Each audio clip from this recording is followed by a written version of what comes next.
Change Your POV podcast is about building confidence in your own beliefs, morals, and opinions while challenging yourself to be open, humble, and curious about things that you are unfamiliar with, don't have experience in, or straight up disagree with. We will explore concepts and ideas that will challenge you physically, mentally, and spiritually. Personal introspection is among the greatest skill sets you will learn to hone. The foundation of your success is rooted in trust, gratitude, and forgiveness. So join us as we explore things that we are unfamiliar with, strengthen things that we are, and are always challenging ourselves to become better. Change Your POV podcast, where perspective is the vantage point of success. First time, every time, ladies and gentlemen. Shit you not, every time we do this, every day. The military saying is, it's the first time, every time. First time, every time. Like you might have done battle drills 780 times. But every time you do it, it's like the first time because something else happens or something goes wrong or Murphy kicks you in the dick or whatever. Something happens. And today with us on the Change Your Point of View podcast is no different. Same time, no different. Every time. And we've added a bunch of other weird stuff. So, yeah, we fun have. Times. This is episode 232 you're listening to on this fine Wednesday morning. And this is actually releasing in February 3rd, 2021. Trey. Yeah. So we're going to get into, it's going to be interesting topics today. We're going to obviously talk about Hackworth's book, About Face. We're on chapter 11. This book is coming to a close pretty quickly here. And then military news. Never thought it would happen. I know. We thought we were going to be talking about this book forever, which means we're going to have to start talking about a different book. So if you're out there listening to this and you've got a hankering for us to talk about a particular book, let us know what that is. And we've got some limitations, though. We're not going to be covering anything that's, well, I don't know. We'd pretty much be open to anything.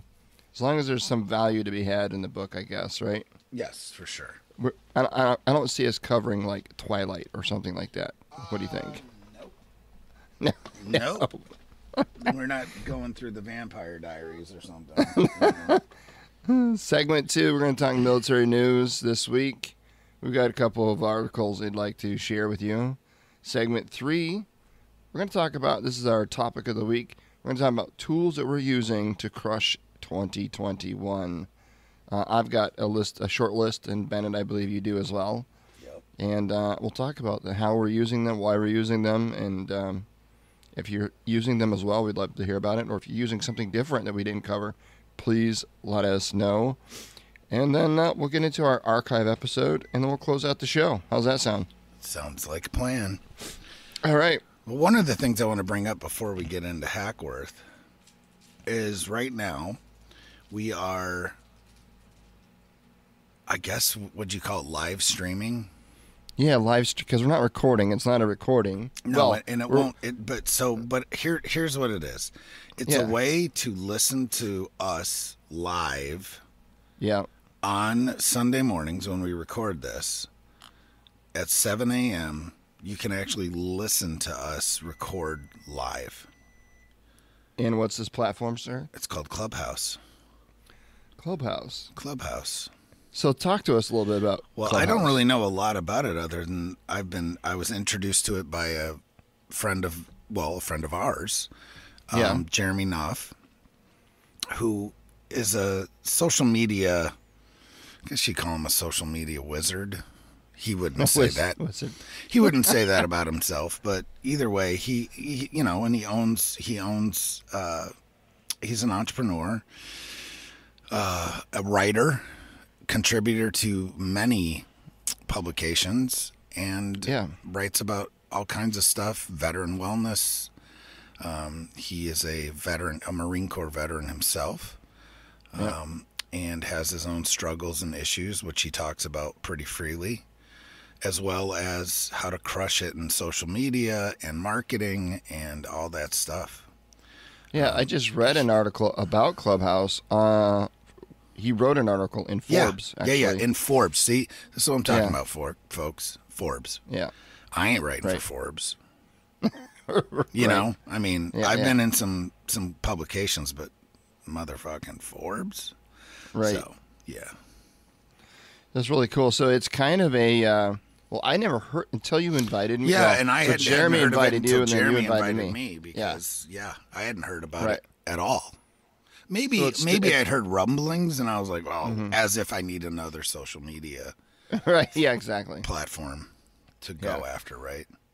Right. So I was like, oh, what is like not just another? I thought it was just another like thing, right? Because there's a lot of call it social media platforms that are popping up lately as a result of the everyone just being angry and pissed off over the censorship from Twitter and Facebook and other platforms.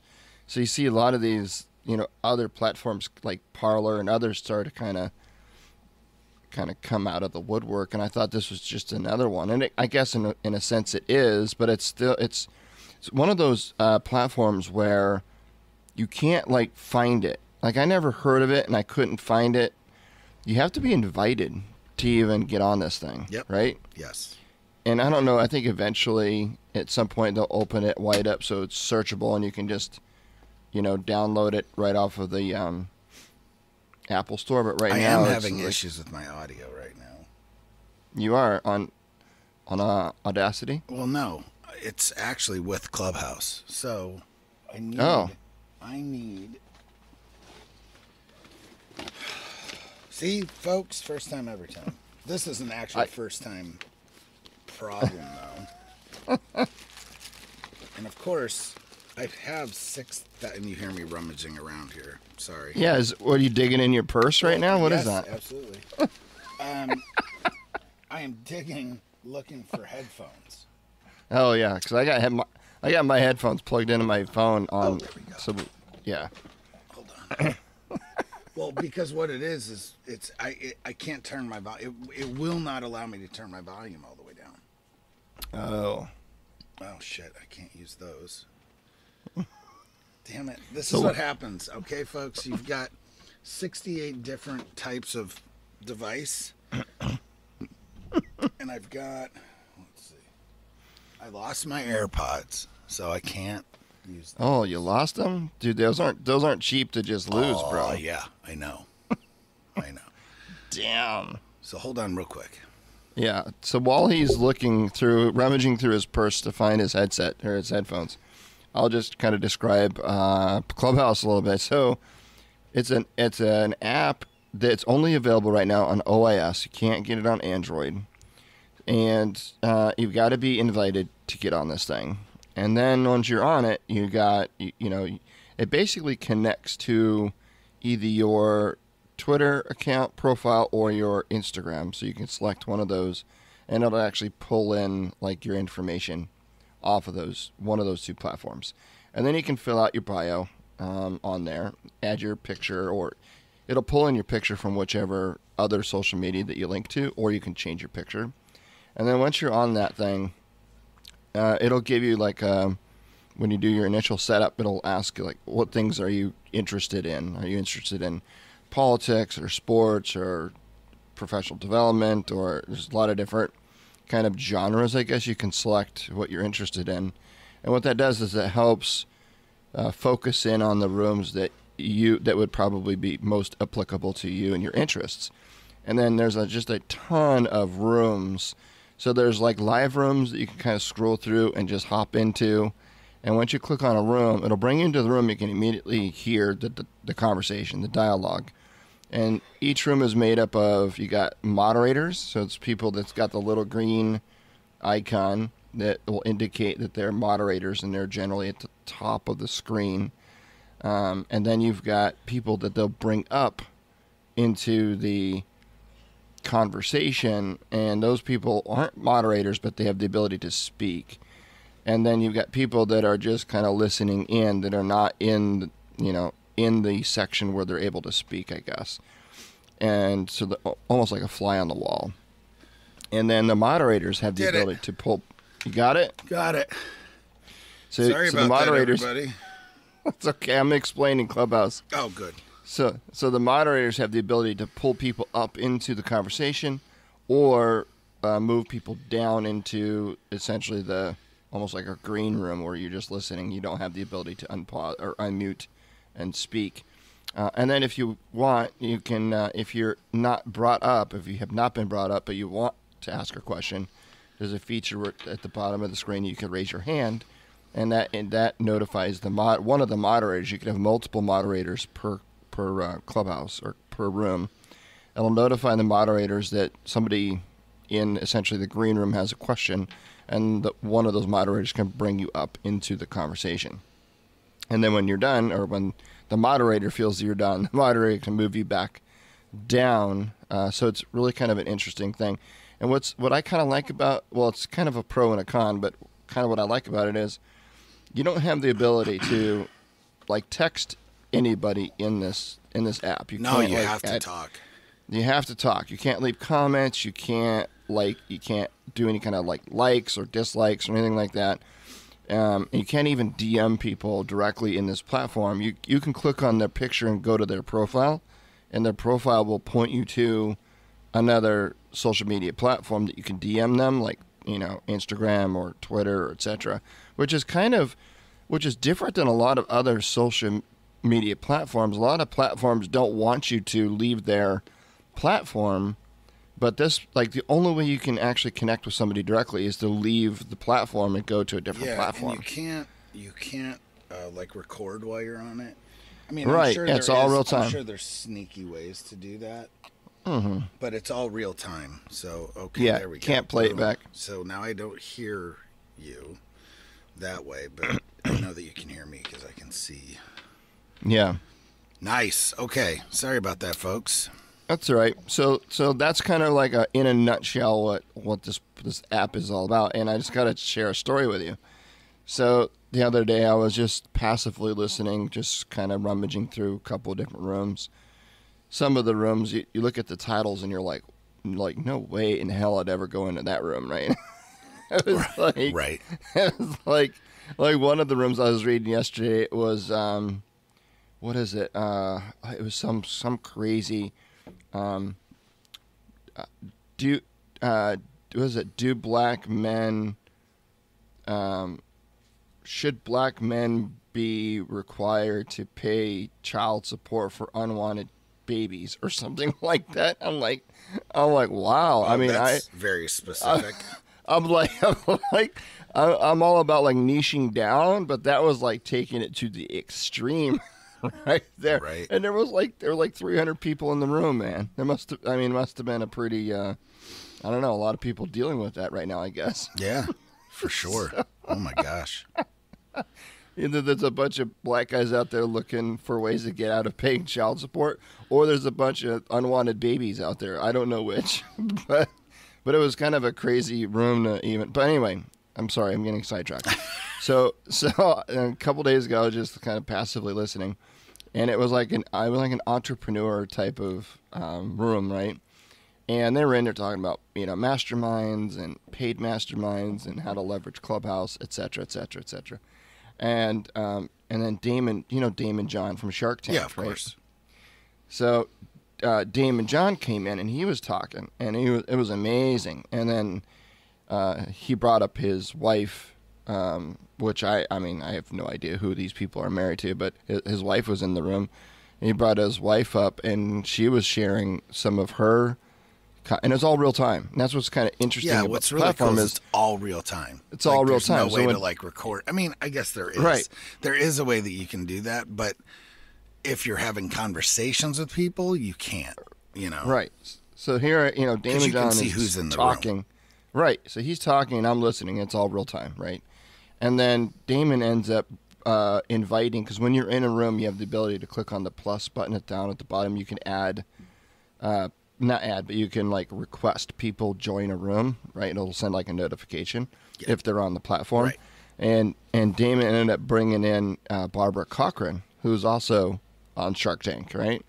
So Barbara came in and she was talking. So it was Barbara and Damon and Damon's wife, and they were just having and people were asking them questions about entrepreneurship, and I was just sitting there, just a fly on the wall, just listening. Super right, cool, to this, right? listening to this conversation unfold. I'm like, this is just craziness. So anyway, that was one story that I didn't have a chance to tell you yet. The other one is, and you're gonna love this one, right? So I was listening to this room, and it was a room full of entrepreneurs talking about marketing. There was a room full of marketers talking about marketing, and they were talking about how to leverage Clubhouse to expand their business, and all these moderators in there, they're claiming to be 6 and 7 figure companies, and I don't know if there's any way to really validate that, but according to them, they're all like rich and powerful. Yeah. But they're it's like in the middle of the day, they're like chatting, like, don't you have a business to run? Like, if you had a 6-7 figure business, like, why are you whatever? So anyway, so they were like going off on this, and then the moderator, he actually did a really good job. He was trying to get more engagement, and he goes like, he was running contests on there, which I thought was pretty cool. And he's like, go down below and click the plus button and add as many people as you can, because we're about to talk about whatever the topic was. And next thing you know, Guy Kawasaki comes into the room. Somebody invited Guy in, right? So Guy Kawasaki is now in the room, and he obviously, Guy wasn't in the room previously to listen to everybody marketing the shit out of each other and themselves, right? Right. Patting each other on the back. And, yeah, exactly. It was like an ego stroking contest. You're so good. You're so awesome. Yeah. So it was so funny because somebody's like, oh, Guy. Now, obviously, they, any good marketer is going to take advantage of the big name in the room and, start naming dropping like crazy. So the moderator's like, and we have Guy Kawasaki, and there's no reason why we need, no one in here needs to hear your bio. Everyone knows who you are, and on, right? Just huge stroking his ego. And then they're like, Guy, can we ask you a question? And he's like, yeah, sure. He's like, how do you recommend or how do you advise, up and coming marketers to leverage Clubhouse and this and that? And Guy's like, well, I'll be honest with you. If Clubhouse is going to turn into a platform where it's full of a bunch of marketers marketing to other marketers, selling their how to get rich marketing. Yes. he goes, this platform is really not going to grow the kind of legs that you think it is, and it's going to die out.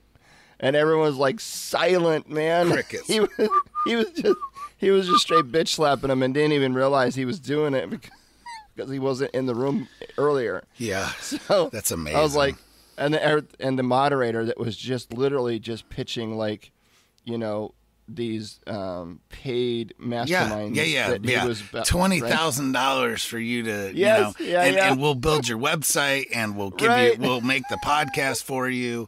We will build your website, build your podcast, build your brand. We'll figure out what kind of product you want to import from China, and we'll help you sell that on Amazon and Etsy and Marketplace and all the things. And we'll show you all the secrets and how we did that.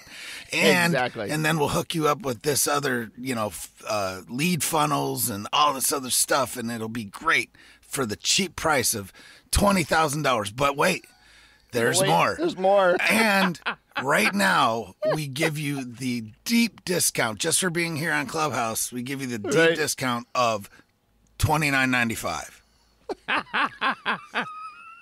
$29.95, and you get all this $20,000 value, but only for now to now.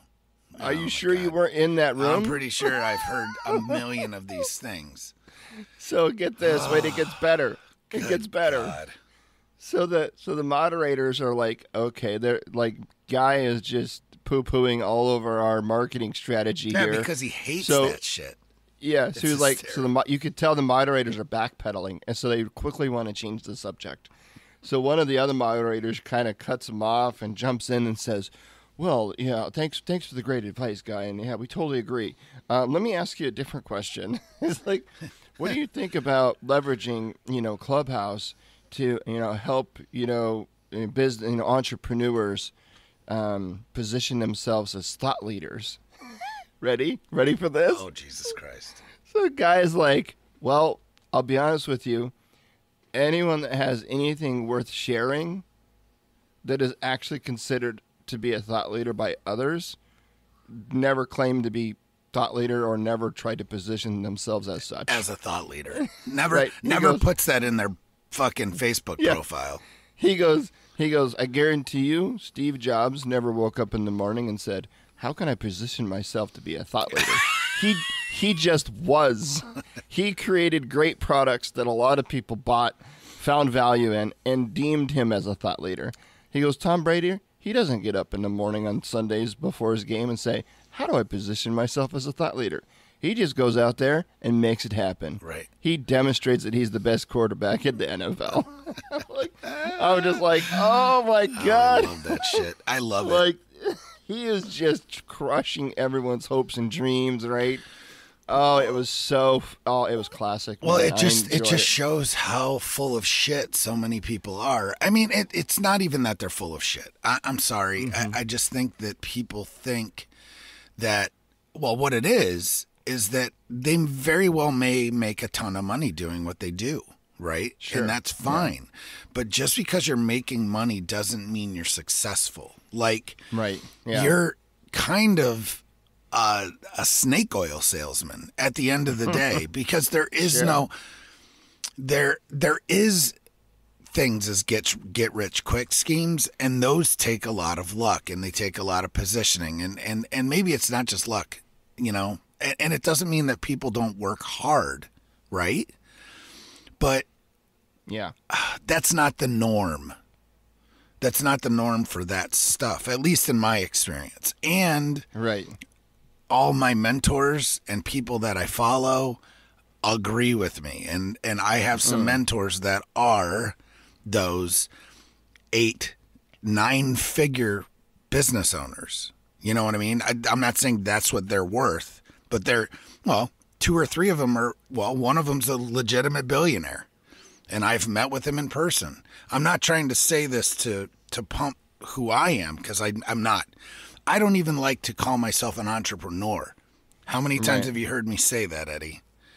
Not many. I very rarely put it in the profile. It's I own small businesses. That's it. Right. Because I haven't made millions of dollars. I have not. I've made a good living. But I wouldn't consider myself rich, and I wouldn't consider myself a thought leader. I wouldn't consider myself any of that. A lot of what I do is regurgitate, well, because what? You've said it a million times. Success leaves clues. Mm-hmm. So do what those successful people do. Find out who you want to emulate and do what they do. It's really that simple. There aren't many new ideas out there. Everything's recycled. Everything's repackaged and regurgitated. That's right. We're going to talk about one of the most unique things that I found in a long time, but I'm sure it's not even unique. Later. Right. So either way, we probably should get on to Hackworth. Well, before we do, if you are listening to this podcast and you want to you want an invite to Clubhouse, so you can come on and listen to all these rooms and perhaps wake up bright and early Sunday morning and listen to us, our jackassery, real time in real life. I guess not real life, but yeah, real time is the right word. Then hit us up on any one of our platforms. So it could be Twitter, Facebook, Instagram. Just let us know that you would like an invite to Clubhouse. I think I have 2 left. You're limited. Are you? Yeah, initially you only get 2 invites. Oh, really? And then once you invite those 2 and other things happen, you're given another 3. Oh, how do you know that? Because that's what if you look at it. No, I mean, well, tell me where to go. I'm on there right now. How do I know how? Because I just invited 2 people yesterday. I don't know if I got any more left. So if you go to all right, so it's the mail envelopes. Yeah, I have no invites left. So go to the mail envelope. Okay, hold on. I have 4 pending invites to people. All right, I said I have, up at the top it says you have 3 invites. Okay, so you have 3 more invites. Oh, but okay. Somebody can download the app and get in And then I think what ends up happening is that maybe there's a pool. I'm not positive. So again, this is new to us, folks. So all right. I think I have 3 invites. So the first 3 people that reach out to me, I will give you an invite if you're interested. Yeah. I'm not going to be stingy about it. I already invited my son and his girlfriend. So and part of the issue is that if you send an invite, I think that's it. Like it's used. So I had another veteran that we've both met. I'm not going to name him on the podcast, but he said, "Nah, man, I'm not interested." So I think, and you're like, oh, can I have my invite back? Yeah, but that's not how it works. So right, yeah. So we'll see. Okay, but interesting. But either way, yeah, man. I'm sure there's people out there that are like selling their invites, right? Who knows, man? Come on, it's part of a package for 20. All grand. these, I have 5 invites, so if you just pick, I'm like, whatever. I'm sure it happens. I don't know for sure that it has, but come on, there's people out there looking. It's almost like what do you call those people standing outside of like football stadiums selling their the scalpers? The scalpers, yeah. They'll sell their baby to you for $68. $68. $68 and a crack rock. I'm all set. Come on. Oh, Jesus. Okay, Hackworth.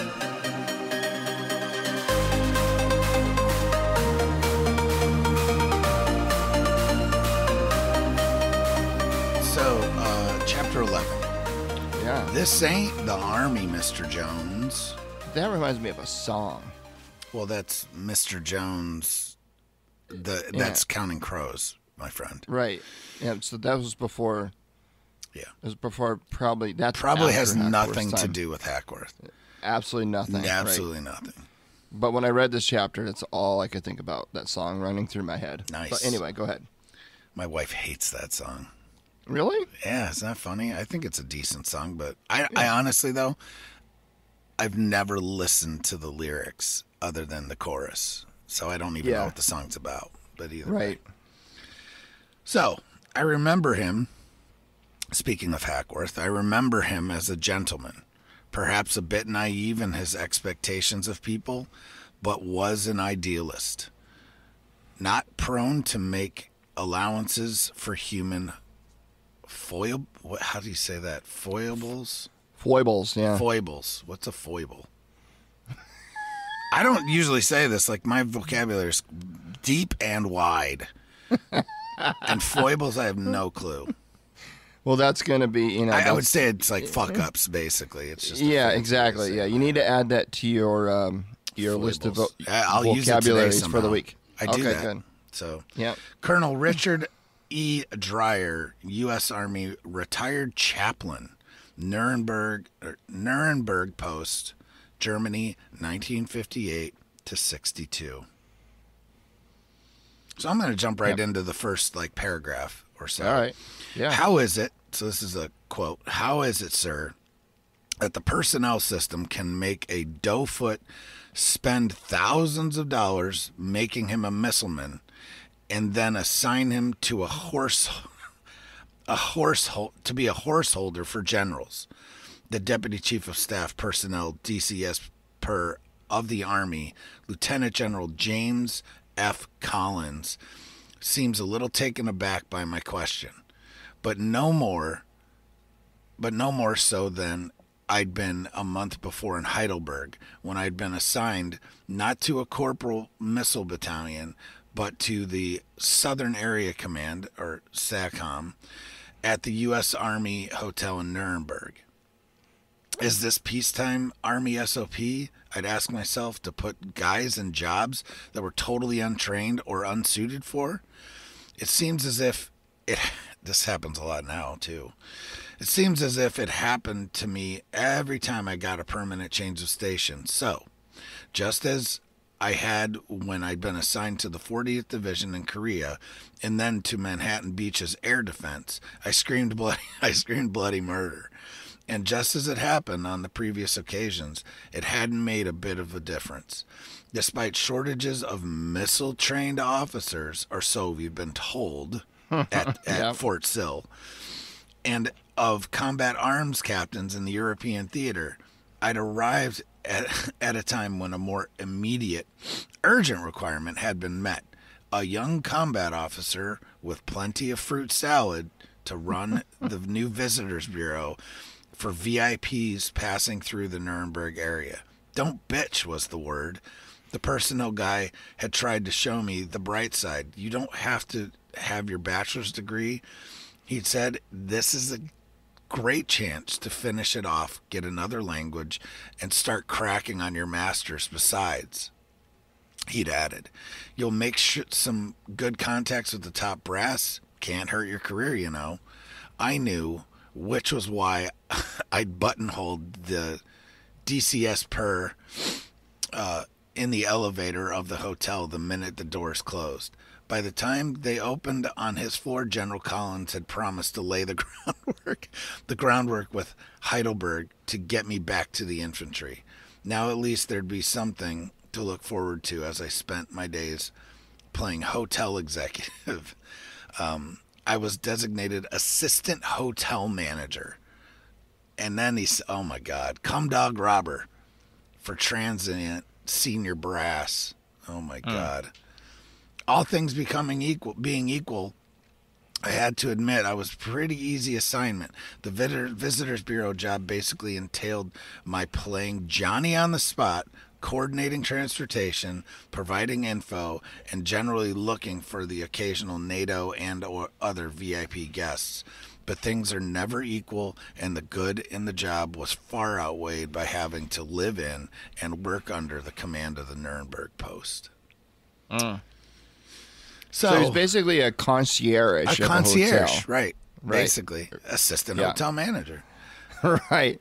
Which he found himself, underutilized, right? He's like, I've got all this combat experience. I've been trained in warfare. There's plenty of infantry units out there I could be training. And now here he is, been assigned to this hotel, basically being paid to be a butler, a go-to guy, right? Johnny on the spot, as he calls himself. And he's quite disheveled and pissed off about it. Yeah. And not only that, babysitting the American community in Nuremberg. Right. And not only that, but he also gets some exposure to a lot of the hypocrisy and bureaucracy of higher command.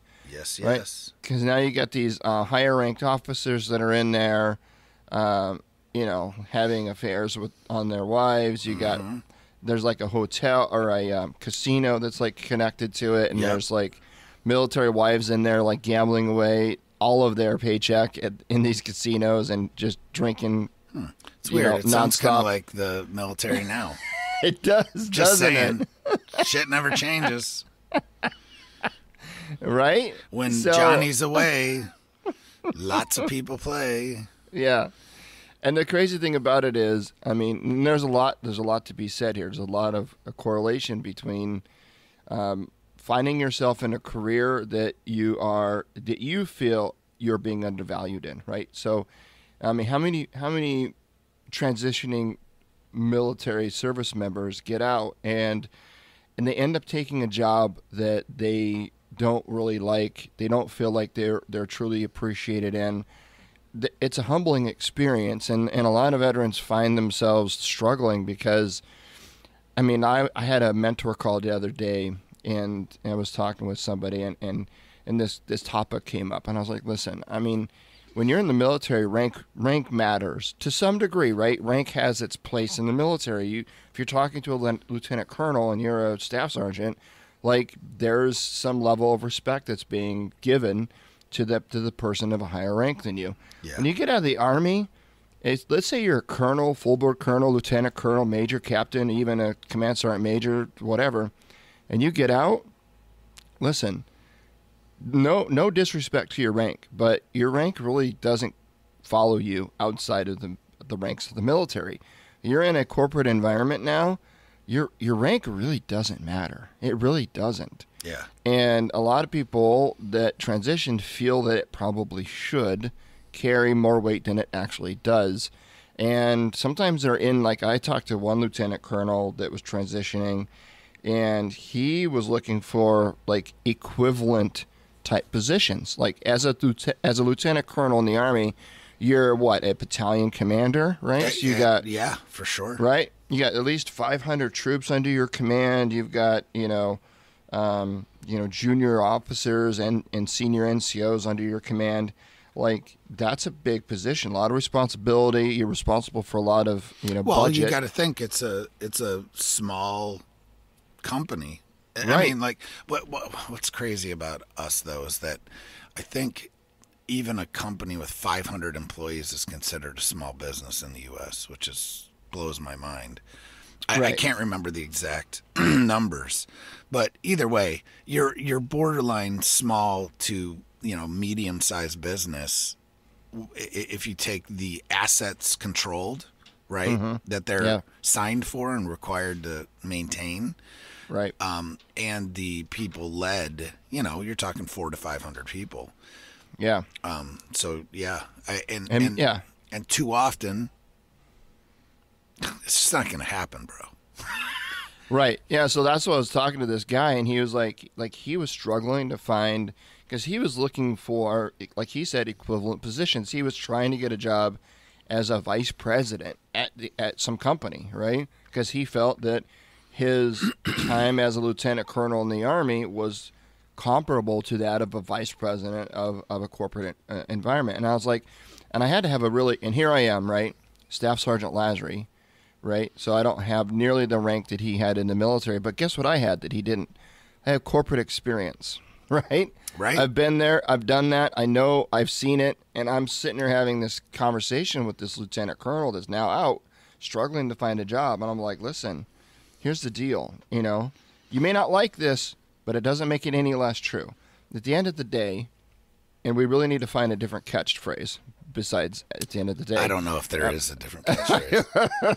Because I listen back to these shows and I'm like, oh my God, every time we say that, we need to shock ourselves. But anyway, I told him, I was like, a vice president of an organization today, right, has the level of experience needed to be successful in that role as a vice president. And although you have a lot of transferable skills, you don't have the same level of experience needed to be successful in that role. I said, the worst thing that you could do is go ahead and petition yourself to take on a role as a VP of a company, and then move into that role and fail miserably, right? Because as soon as you do that, you've essentially kind of tarnished your career, and it's going to take you much, much longer to move back into that role. Yep. And I said, sometimes you're going to have to take a few steps back in your, we'll call it perceived reduction in skills or in a position, and you got to take on a position. Maybe you got to be just a manager, or maybe a director. Right. Maybe not even a. So and a truly, lower that's position. what Hackworth did with this. That's exactly among other things. Well, and guess what? He learned a lot about this. This was a time in his career where it was kind of a turning point for him, right? He was a great leader, combat leader, very knowledgeable, very skilled, but he was lacking in humility. He was lacking in... Oh, yeah, babe. And that's what I was just going to start talking about, but... Go for it. So this is one of the largest and deepest issues that I see with transitioning veterans of all ranks. Agreed. I help privates. I've helped colonels, 06s. You know what I mean? Get into the civilian world and transition. And the ones that succeed the best, literally, you have to humble yourself because nobody cares. Thank you for your service. Here's what we're willing to offer you. And it's gonna not be what you want. I almost guarantee it. Right. But it's like... How can we say this? How can we give an analogy to the military service? So, okay, when I went back in to the Army, I didn't lose rank, but I basically did. I became a specialist. Right. Right? Which is, I was an NCO in the Marine Corps. Right. Period. Yep. And I came into the Army and I was just a regular lowly specialist. And see, people are like, oh, Dad, see, this is an example of humbling yourself right now. Because, yeah, you might have got out as an E8 or an E9 or an O5 or an O6 or whatever. And I'm not listening to this, guy talk about his military experience. Again, humble yourself, because I've been there, done that. So at the end of the day, I did have to humble myself because I was leading people. And then I had to take a step back for 6 months. But that's all it was. It was 6 months. So sometimes you have to take a step back to go a step or two forward. Agreed. And I don't care what you say or who you think you are. I need you to understand, and it's a harsh way of saying it, nobody cares. Okay? We care. We love that you served your country and all these other things. And yes, we look at the skills that you have, got. But the problem is you're still a wild card, folks. Just because you were a great leader in the military doesn't mean that's going to translate to every organization out there. It just doesn't. It's a different set of skills. A lot of them transfer. But one of the biggest ones is humbling yourself. Nobody likes an asshole that's in charge. Right. And nobody likes somebody that feels like they are out there having to prove themselves. You don't have to. Just be you. And if you're really that shit hot, it will show by doing your fucking job. Right. Period. And that has to do with people moving careers in the civilian world too. We're not just talking to veterans on this podcast. At the end of the day, sometimes you need, let's say you downsizing at a, big company, right? Right. It's a dog flurry. Yeah, it is. We got a dog flurry, folks. So you downsizing in a company. Downsizing in a company. Guy or gal gets fired. Can't find work.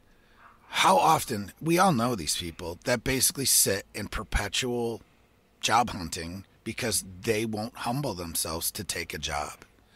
Right. That's below what they think they need or that they think that they have. And you know what? Sometimes I understand you need a certain level of income, but I guarantee you unemployment's not going to give that to you. Right. So you've got to figure this out and look, this is a long game. Life is not short.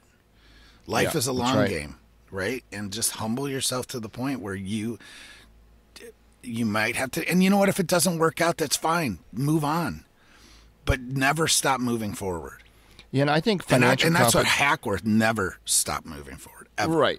Right. And I think financial compensation is a big factor in determining what position you're willing to take. I get it, right? But there's more to be said than just financial compensation. There's opportunity, there's experience, there's so many things. The job that I'm in now, I ended up accepting a pay decrease to move into the job that I'm in now. Because I saw that there was more opportunity for me at this job than the one I was currently holding, right? And guess what? It didn't take me very long to realize that I not only am now making more than I was at my previous substantially job. More. Right, but now I've got a lot more responsibility, and I'm challenged, and I'm in a much better place. And the added bonus is the company that I left went out of business, so they're no longer in existence, right? See, so I timed that one perfectly. I kind of saw the writing on the wall, so I knew it was time to move. But that's neither here nor there. But the point is, you've got to be willing to do jobs that you feel are beneath you, right? Because you could either take a job that you feel you're qualified for and really struggle in and even perhaps fail in, or you could take a job that you feel is beneath you and actually succeed and excel at. Because part of your job in taking a new position at a company is to build trust and it's called goodwill, right? You've got to regain goodwill within an organization, and it's really hard to do that if you're flailing, if you're struggling in that role. not just, you might be able to do the job from a tactical standpoint. You might be educated and be able to do the job from a skill set perspective, but you might be lacking in the softer skills. How do you manage the politics of an organization outside of the military? Because let's be honest, politics in the military, there are plenty, but they're different. It's a different animal. It's a different kind of politics in the civilian sector, right? There just is. And you can't just call people in your office and hold them at parade rest and get your point across, right? That doesn't work in the civilian sector. I mean, you and could people try and do it, and I've had people try and do it too, and I look at them and I'm like, you're out of your mind. Where do you think you are? Like, seriously, like, who do you think you are? Exactly. And it's just one of those things, but, oh my gosh, like, yep. So Hackworth with this, it's not, what's the name of the title of the chapter? Yeah, this ain't the Army, Mr. Jones. This ain't the Army, Mr. Jones. Nope. Not in Nuremberg. It was kind of cool because in the chapter, it talked about in the basement of this hotel, he said it was the largest kitchen he's ever seen in his life. Right. It was, what it was there was a underground tunnel. It was like a train tunnel. Well, the hotel was built by Hitler. Right, correct. So, yes. Yeah. And underneath there was a tunnel that connected the hotel to one of the large stadiums or something there in Germany. And the kitchen was not only used to serve the guests of the hotel, but it was large enough where they would like he gave it an example of some of these pots down in the basement were the like big the size of they said they're like the size of small cement trucks. And he goes, and they operated very similarly as cement trucks. So you put stuff in there and it turns and you cook it, and then you load it up into these train cars, and it goes across over to the stadium, and they're able to literally serve tens of thousands of people. Right? Can you imagine the size of a kitchen to serve tens of thousands of people? It's amazing. So he said it was all mothballed. They weren't actually using that huge kitchen at the time that he served at this hotel, but he went and checked it out, and he said it was just unbelievable. I think that's pretty cool stuff, right? Well, then he changed jobs too. He, to an extent, he went to the Palace of Justice. Yeah. And he was at that point he became what was his exact title? Hold on. He was the headquarters detachment commandant for the U.S. Europe's Special Activities Division. Okay. Right? So after a couple of months there, his job at the Palace of Justice was that of the administration branch chief. And he was assigned a sergeant major and all kinds of like real command jobs, right? Yeah. But he he talks about the plush office of his own. It was basically Fat Cat City, and he sipped coffee out of Rosenthal china cups. Served desk side twice daily by two stout, efficient German women behind a coffee cart. I'd contrast the torment of the hotel with this easy living and truly marvel at my good luck. So he made it out of it because he paid his dues, right? Yeah. He kind of like did his thing. And I mean, he still didn't like this job. Right. But at the end of the day, he had real command there. It wasn't. He embraced it. He didn't like it, but he embraced it, and he did the best. He didn't like it. Right, exactly. Right. And so he talks about his interactions with Colonel Willard, who was just one of those shit hot, officers designated by the leadership as, whatever. He was a West Point grad, blah, blah, blah, But he actually got along with the guy. So that's cool. But he said, I managed to escape Willard's wrath on many occasions. So it's a really good chapter, folks. And it just kind of does show we've all kind of been there with the command structure and getting basically caught in the rear with the gear. Yeah, that's you right. know? And it can be a pain in the ass for sure. So, good chapter though.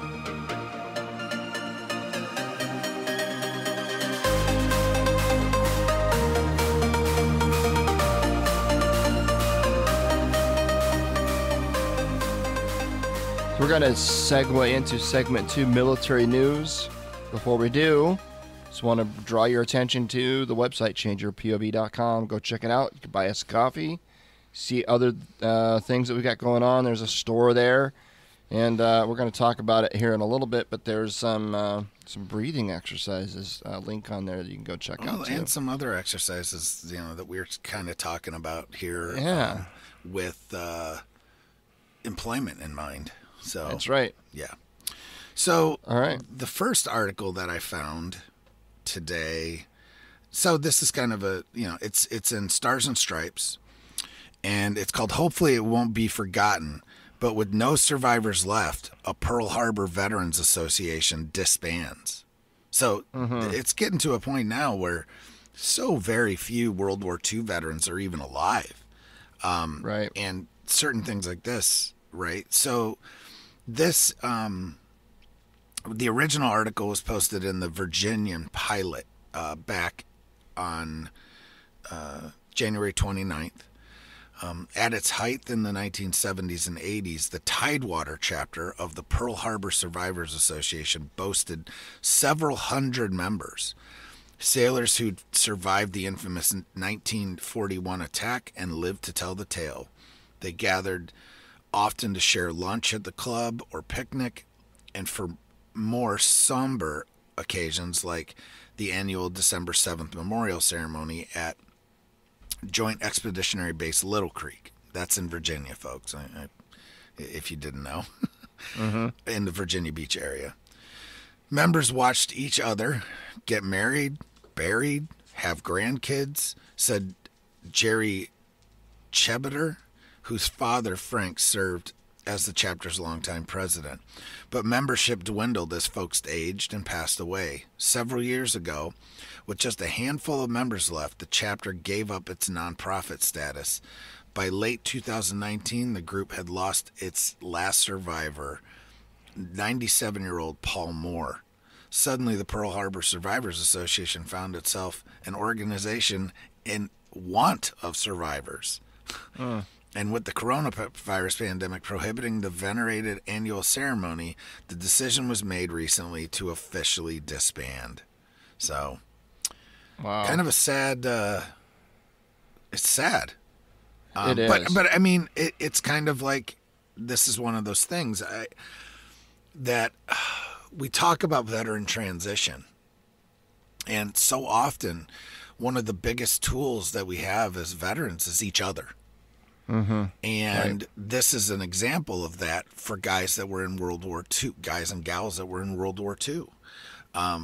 You have many organizations now that still have some World War II veterans, some Korea War veterans, but mainly composed of Vietnam veterans, right? So we have DAV, we've got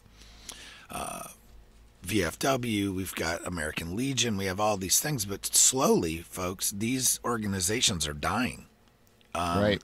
A lot of times they're just not keeping up with the times of what the actual issues for veterans are now, right? And you have a really hard time getting new veterans, younger veterans, to join. Because literally the model is like a drinking hall where old guys go and play bingo. And a lot of veterans, there's so many veterans now that don't even drink. Right. A lot do, but they have issues with it because they've self-medicated or whatever. And that doesn't mean that older generations didn't as well. They did, of course. Right. But a lot of new veterans, this isn't the type of atmosphere that they want to hang out. It's not good for their recovery, as you could say, right? Right. Yep. Yeah, I had a veteran I was talking to him, and it was up here locally, and we were talking about veteran organizations, and he said that he tried to, he signed up to be a member and attended the the veteran VFW, Veteran Foreign Wars hall up here locally, and that's exactly what he said. He walked into there, and it was just more about drinking. Pretty sad sight. Yeah, and he goes, that's not what I'm looking for. He's looking for an organization where he can, expand his horizons in terms of, gaining some knowledge and experience and coaching and mentorship and, development. I think, a lot of our veterans today are really looking more for,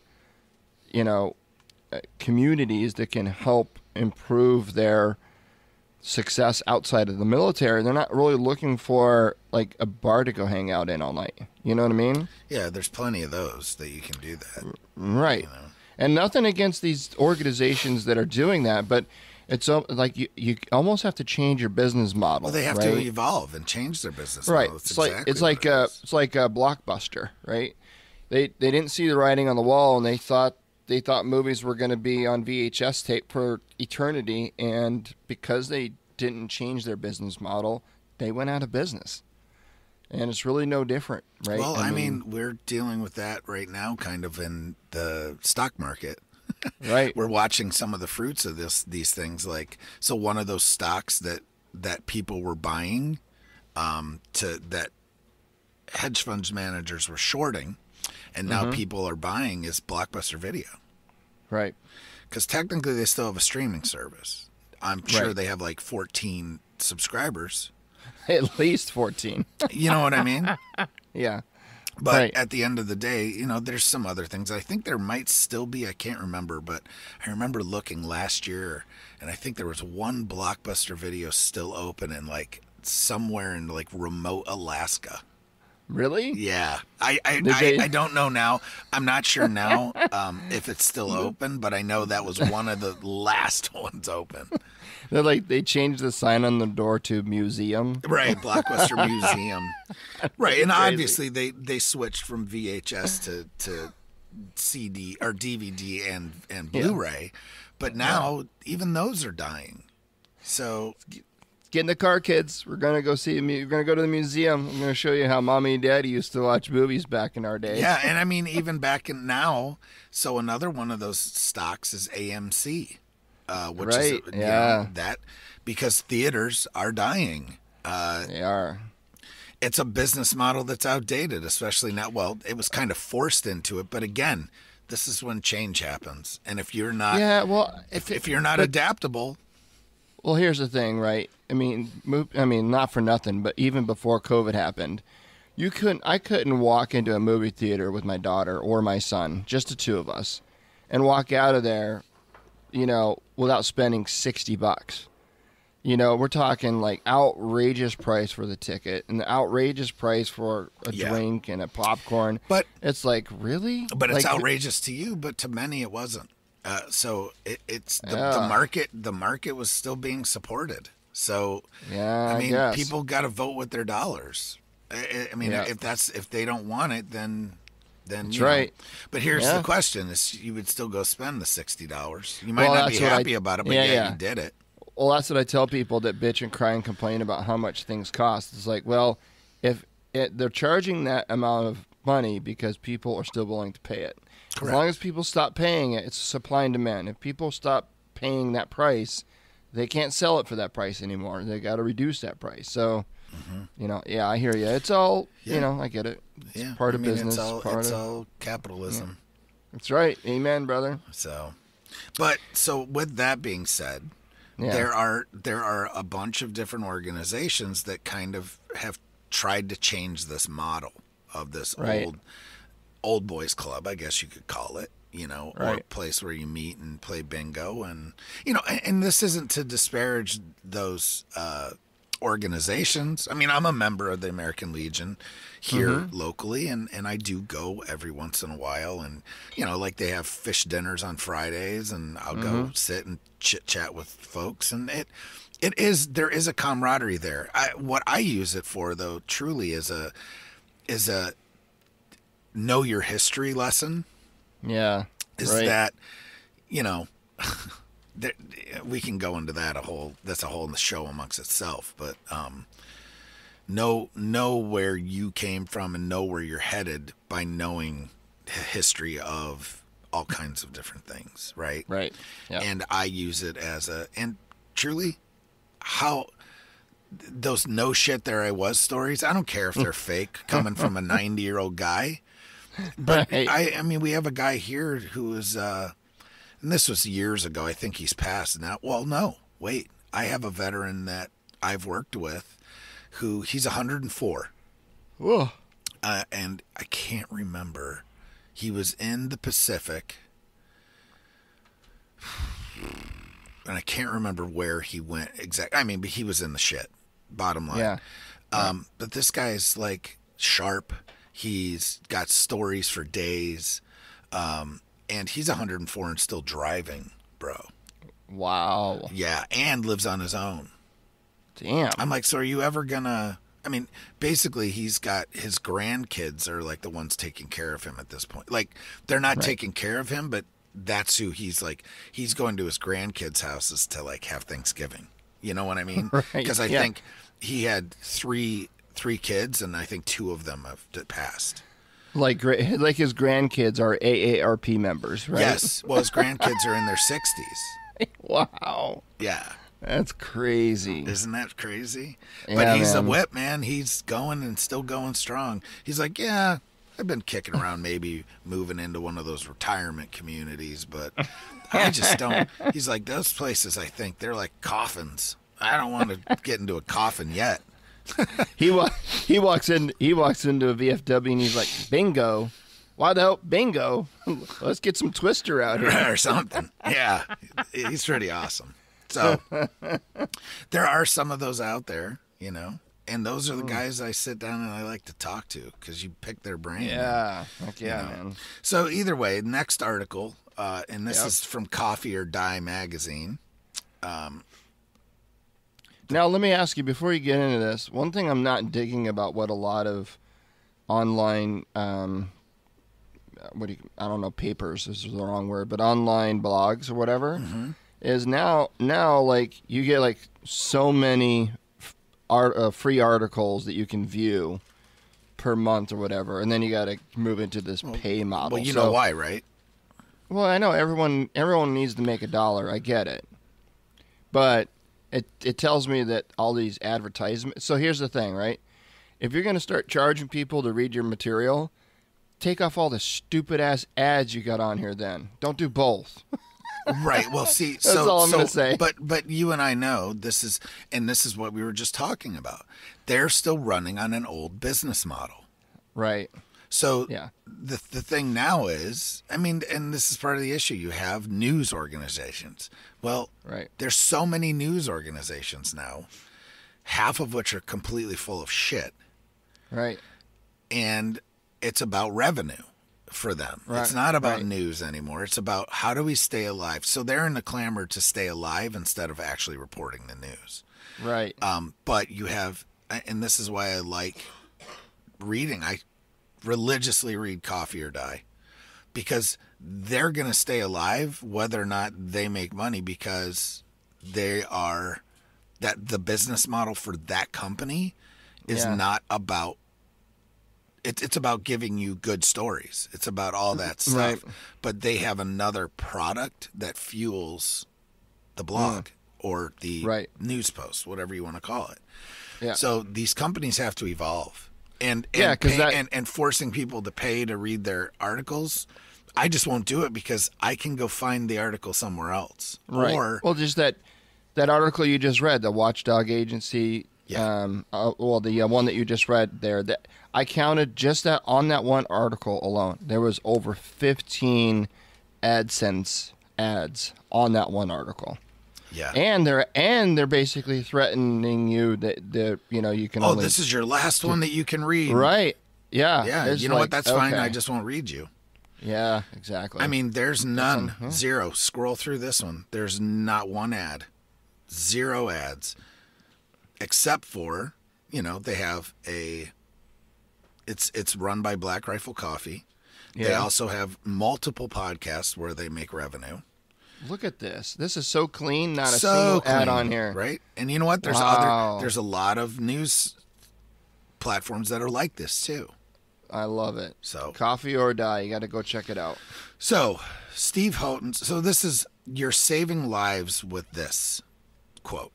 How a hunting trip for veterans could be a national model for better health. Now, this was written back in December 6th, 2020. So long ago. Yeah, right. Ethan E. Rock. Hopefully I'm saying his name right. It's Rocke, Rock. Now, Ethan himself, just to give you, I think there's a little thing, is a senior editor at Coffee or Die, born in Los Angeles. He was an infantryman with the 101st, deployed to Kosovo.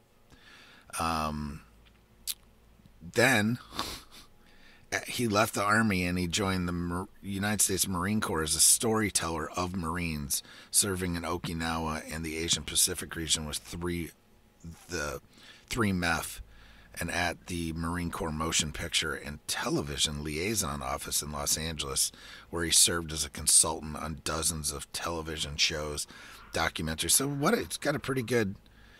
He's also the co-author of The Last Punisher, a SEAL Team 3 sniper's true account of the Battle of Ramadi, which is a fabulous book, by the way, if you haven't read it. What's it called? It's called The Last Punisher, a SEAL Team 3 sniper true account of the Battle of Ramadi. That's Jocko's unit. Got it.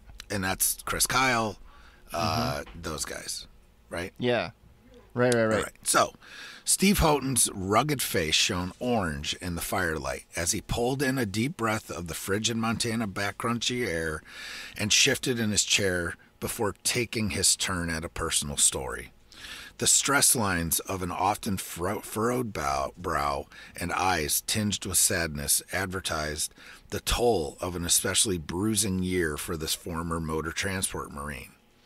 The snipers and special operations soldiers around the campfire were half expecting a familiar tale of combat trauma and trouble transitioning to civilian life. If anyone in the group of 17 military veterans had a 1,000-yard stare, it was Houghton. A crackle from the fire disturbed the brief silence as the circle waited for him to speak. Houghton began, "You know, I didn't know how much I needed this," and Houghton said with a somber Montana drawl as he opened up to the men and women who 2 days earlier were complete strangers. "It's been a rough 2020 for me, and before I came out here, I was in pretty bad shape. I went through a divorce. I have struggled with other issues, but the last 2 days have put a smile on my face even while I was sleeping." Houghton and 16 other military veterans traveled to eastern Montana's swath of public lands November 6th through 10th in an inaugural event hosted by Backcountry Hunters and Anglers, BHA, a nonprofit committed to preserving America's outdoor heritage of hunting and fishing in a natural setting through education and advocacy on behalf of the wild public lands and waters.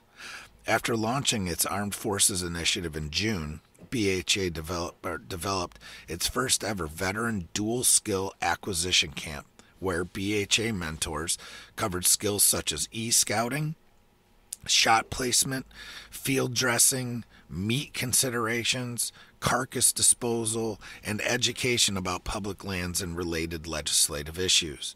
But as Houghton and the others quickly learned, the best part of the camps weren't listed in the promotional materials that drew them to the event. "I've been on my own for quite a while now, and I was kind of getting into a real rough spot just before I came out here," Houghton continued. "But getting out into the woods with a bunch of veterans has made a world of difference. I feel supported on multiple levels, and it just feels really good. I've learned so much, and I think this is about the most therapeutic stuff I've experienced since I got out of the Marines. It gives you back that sense of camaraderie and that mission that once you're out, you just lack in life. This gives me hope for the future with myself and other veterans who are struggling to find a sense of meaning again.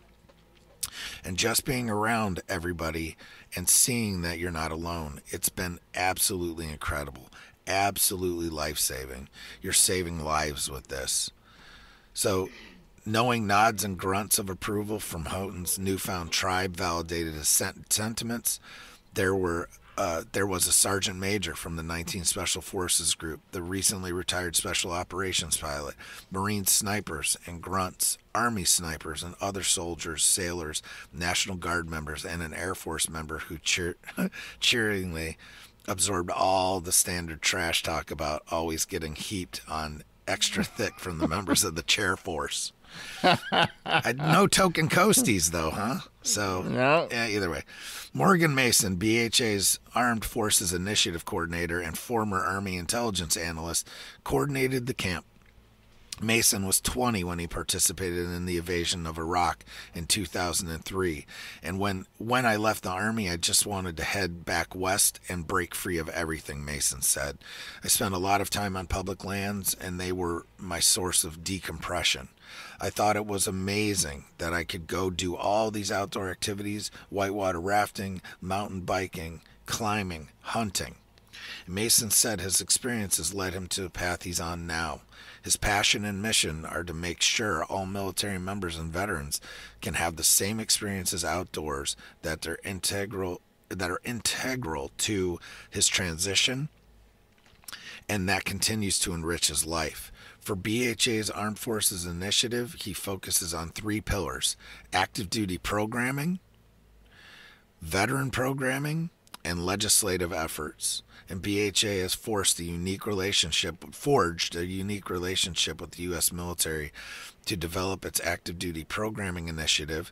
It was partnered with several major installations, including Bragg, North Carolina, Camp Pendleton, California, to promote other activities on public lands among military members at those locations and others. So spending time outdoors is like a reset button for your brain, Mason said. I totally agree. Yeah. For military members and veterans who are dealing with issues like post-traumatic stress, survivor's guilt, or opiate addiction, outdoor activities like hunting aren't a cure-all, but having these experiences make you a better person because they distress your mind by dumping some dopamine into your brain and making you feel good.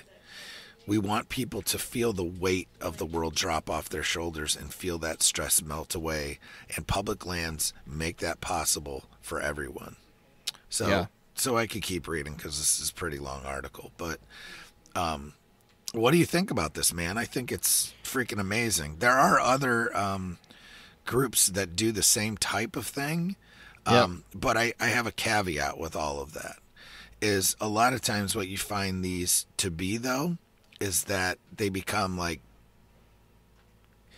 bullshit fests around the fire, drinking and getting drunk and some things like that. And I personally don't find that therapeutic. I mean, there is some therapy to sitting down and having a drink, right? And bullshitting with the guys. But the problem we have is that a lot of guys have issues and they take it too far, right? Because they're able to let loose and whatnot. So give me your thoughts.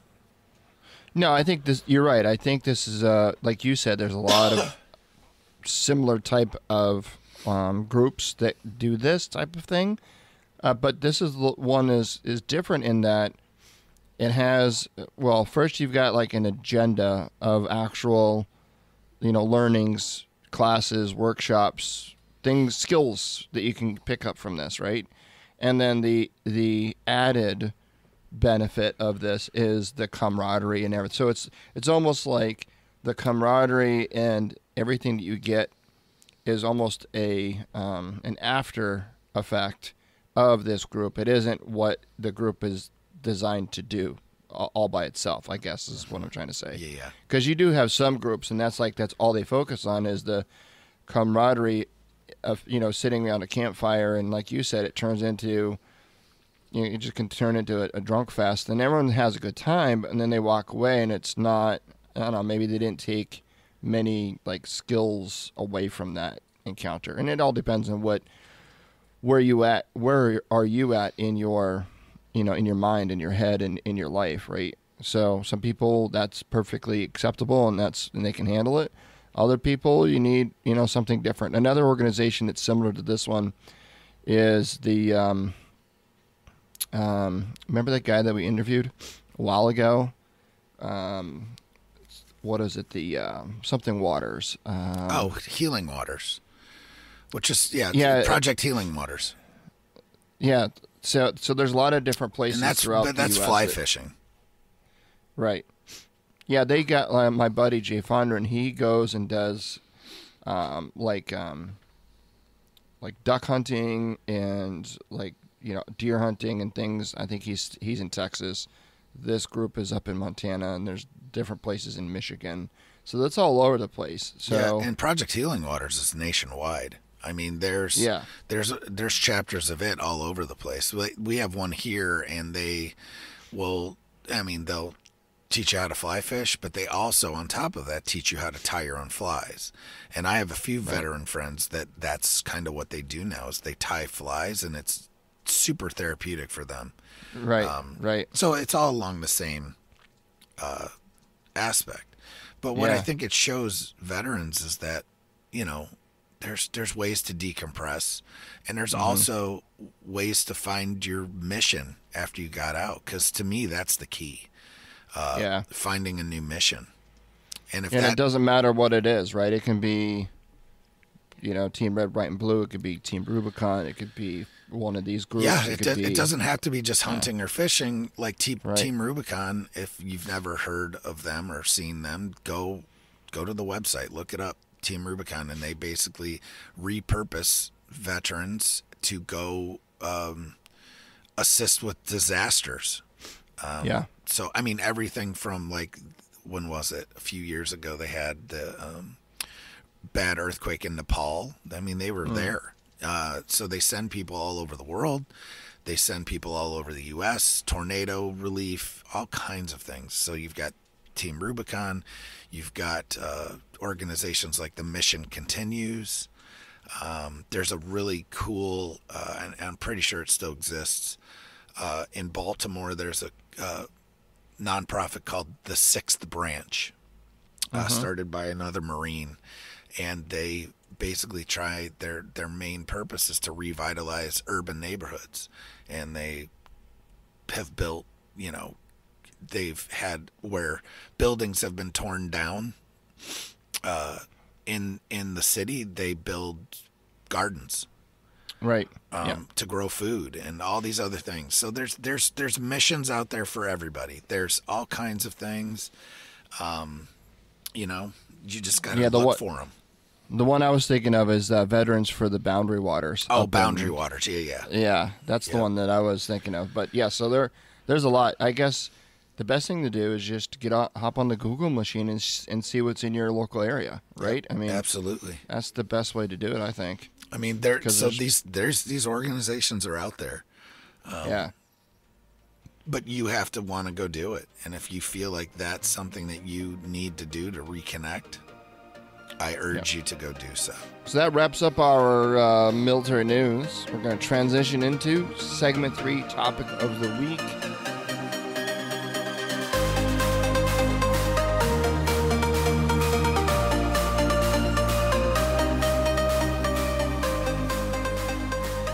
This is one that we kind of do every year. We kind of have historically we've done what did we use that year to be successful, or that's usually towards the end of the year. And then at the beginning of the year, we're like, what are we going to use for tools or hacks or whatever in the new year? So we're now closing out the last day of the month of January 2021. And it's given us enough time now in the new year to kind of identify some tools that we are using in either our work or personal lives to essentially crush or apply to 2021. So I've got a short list of items that I've listed down. I think maybe we can just alternate back and forth. Go right ahead. What is the tool and why are you using it? And I guess I'll start. And then you can go with one, and then we can just go back and forth. So the first one that I wrote down is LinkedIn. So I have been using LinkedIn pretty regularly for many different reasons. Most recently, though, I think I mentioned it on the show a couple episodes ago, is I've been in the search for a new hire. I had a position on my team that was open, and I was looking to hire for that.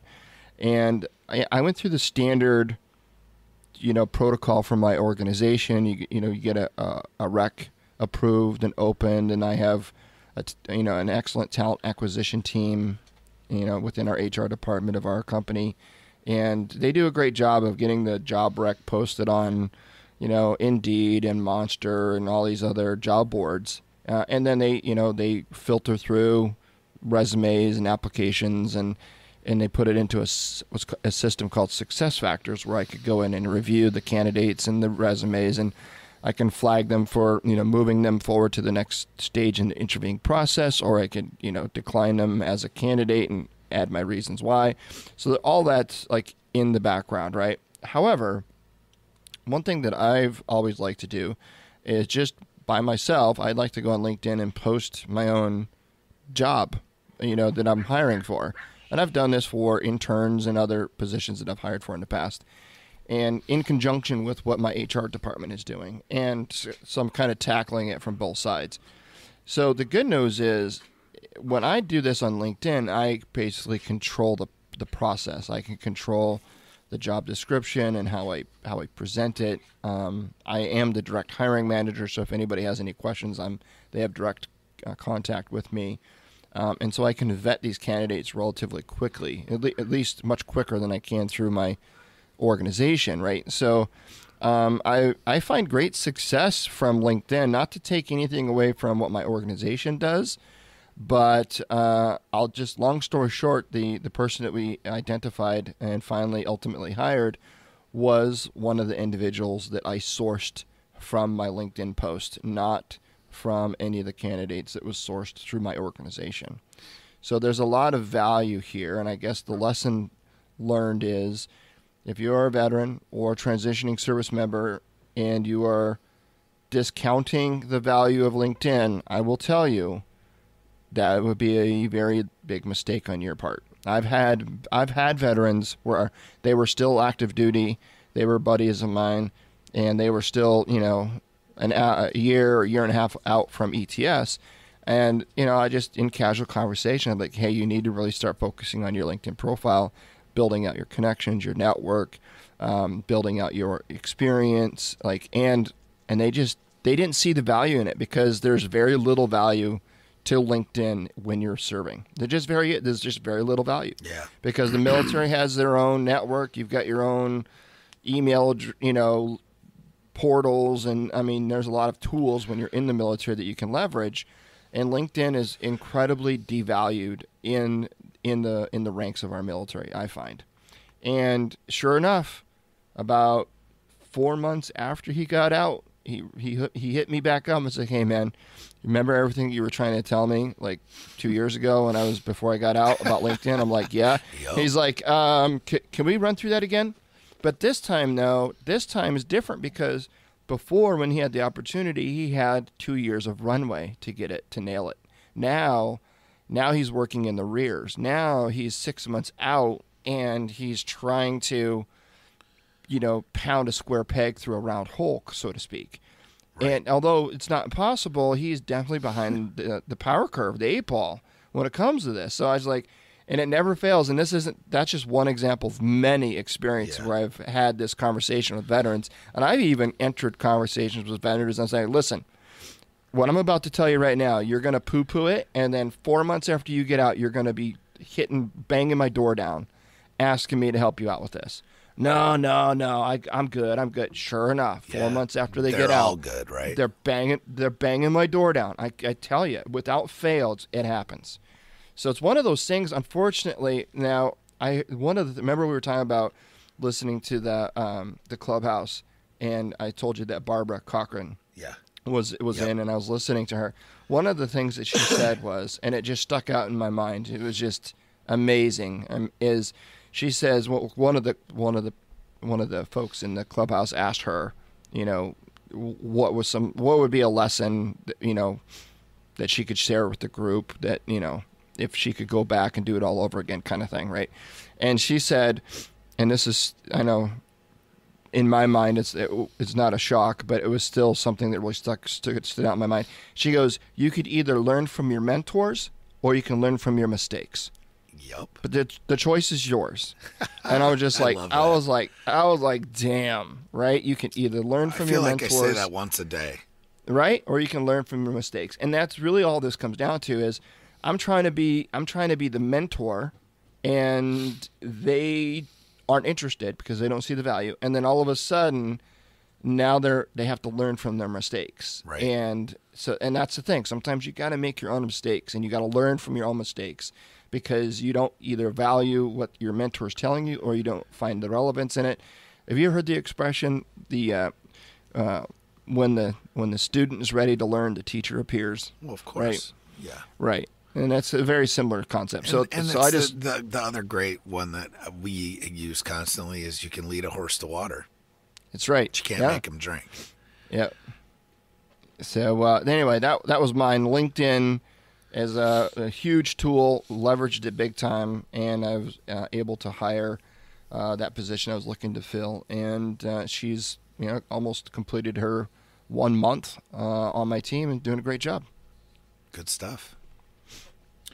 So mine, and I started this last year, but it's an ongoing process. And we have talked about it on a show prior to this, but I'm going to give a layout of it again, but I'm not going to go through the program. I'm just going to I'm going to tell you what it's going to do for you, and then you have to pursue it. So I'm putting the ball in your court. All right. Now with this, there's a disclaimer. And I'm just going to read right off of the website, because why would I reinvent the wheel? Why would I try to explain it in my own words when I can just read his words out there, right? Yeah. But just know that because I've been through the program, this is exactly how I feel. And the story is not that different, okay? So the program is 75 hard. People have heard me talk about it. Maybe you haven't. But it was started by a gentleman named Andy Frisella, who is the CEO of a couple companies, but his big company is First Form, which is a supplement company, all right? Uh-huh. And we were talking about this earlier, where you have all the online gurus talking about, just pay me $20,000 and I'll teach you all the secret sauce on how to become successful, right? Right, yeah. And this is why Andy created this, is because here's the thing. There's been plenty of times, I'm guilty, where I've paid thousands of dollars for a program that didn't teach me shit that I didn't already know. Right, exactly. And here's the thing. They talk about teaching you this, that, and the other thing, but yet they don't give you the tool on how to actually learn that. So they talk about what you need, but frankly, they don't know what the fuck you need or how to get there. So this is what is so amazing about this program, all right, is that it gives you these tools. So disclaimer, you should consult a physician or other healthcare professional before starting 75 hard, all right? Do not start 75 hard if your physician or healthcare provider advises against it, okay? Or if you're allergic to it. If you're allergic to success. Right. Which some people, I swear to Christ, they're allergic to success, and you know it. Yeah. Attention. As you read through this page, I know you will be waiting for me to ask you to buy something. So let me be very clear. At no point will you be asked to enter your credit card information, so read this message carefully and know that you won't have to pay for anything. You will. It's just not money. It's sweat and tears and shit. So 75 hard. This is not a fitness program. 75 hard is a transformative mental toughness program. If you're looking for a new fitness program or challenge, this is not it. This is a program that can change your life starting from the inside. Yes, there are physical challenges, but trust me, I say the physical challenges you see on the outside are a fraction of the results you can earn by completing 75 hard. As you read and learn about the program below, keep in mind, this is not your next internet challenge. Think of this as an Iron Man for your brain. How to take complete control of your life in only 75 days. There's nothing worse than rolling through life in the passenger seat. You wake up, go to work, and drift through each day with no direction or driving force. Then you drive home, flip on your favorite TV show, go to bed, and repeat the same cycle the next day. Weekdays all run together, and you find yourself trying to pass the time until the weekend so you can relax, unwind, and finally enjoy yourself. I mean, God, it's the wheel from hell, right? Yeah, right. But weekends have no meaning, and you have no reason to enjoy them either. And like the weekdays, they all start to run together. You see people around you moving ahead, and you start to wonder what they have that you don't and what they're doing that you're not, especially with social media. Jesus Christ. Yeah. You start doubting yourself. Your thoughts beat you up every minute of the day to the point where you're feeling like you'll always be stuck right where you are in this funk forever. The mental struggle turns into a physical struggle, and you're not exercising like you used to because you don't see the point. You try program after program or challenge after challenge to get your body and your mind back up into a place where you actually feel great again. I find this a lot, especially with veterans, because you had this structure. You had these things in the military that kept you, like, you all of a sudden you get out and boom, you gain. It's like, you know how they talk about college, you go and you have the freshman 20, right? Yeah, right, yeah. I say you have the veteran 50. Because most veterans get out and they gain 50 pounds or worse. Oh, yeah. I know I did. Right. And I was still pretty much in a position where I needed to have my weight down too. Yeah. You know what I mean? Yeah, you look at these guys and you're like, you don't still have your uniforms, do you? Because you ain't fitting in them bitches. You ain't fitting in them bitches. So, but at the end of the day, you know, so I call it the veteran 50. Yeah. So because those programs turned out to be temporary Band-Aids, and before you, and yeah, you run through these cycles, you know, we all do it, and so many people still do it. Right. And before you know it, you're right back at square one. Each failed attempt drains a little more hope from your tank to the point where you're running on E. And I know exactly how you feel because I've been there myself. Me, and these are Andy's words, but I'm telling you, I'm saying this from my heart. I know exactly how you feel because I've been there myself many times. I spent years feeling like I was nothing, floating through the days with no game plan and no results, letting myself go physically, letting myself go mentally, trying program after program to get on track, only to fall off right after I completed it. I know I wasn't the only one going through this. I knew there are people just like me going through the same struggles, and I realized that the root cause of my problems was not addressed by any existing program, because the real problem is that was a lack of mental toughness and discipline. Now that's something that a lot of us had in the military, but it can be difficult to maintain that. Or you get so, again, this is ego getting in the way. You're like, I don't need to do that. I know what the fuck I'm doing. Right? Yeah, right. Right. Yeah. So that's when I decided to take matters into my own hands. If you don't know who I am, my name is Andy Frisella. I'm an entrepreneur, and I've built multiple companies from 0 to 9 figures. Don't get it confused. I am not special. I am just like you. If you listen to his backstory, you'll agree. He didn't come from anything, out of the ordinary, right? Right. I spent the last 20 years figuring out how to master mental toughness and develop the skills needed to take complete control of your life and be successful in anything you do. I know what it takes. It takes confidence. It takes grit. It takes belief in yourself. It takes fortitude. It takes endurance. It takes perseverance. It takes willingness to win. These are not traits you are born with. These are skills you can develop if you choose to commit to making changes of following through on what you say. I've taken everything I've learned about mental toughness and made it into a program I call 75 Hard. 75 Hard is the only program that can permanently change your life, from your way of thinking to the level of discipline you approach every single task in front of you with. It's about mental toughness. 75 Hard will show you how to 100x the following traits in your life: confidence, self-esteem, self-worth, self-belief, fortitude, and grittiness. You are in control.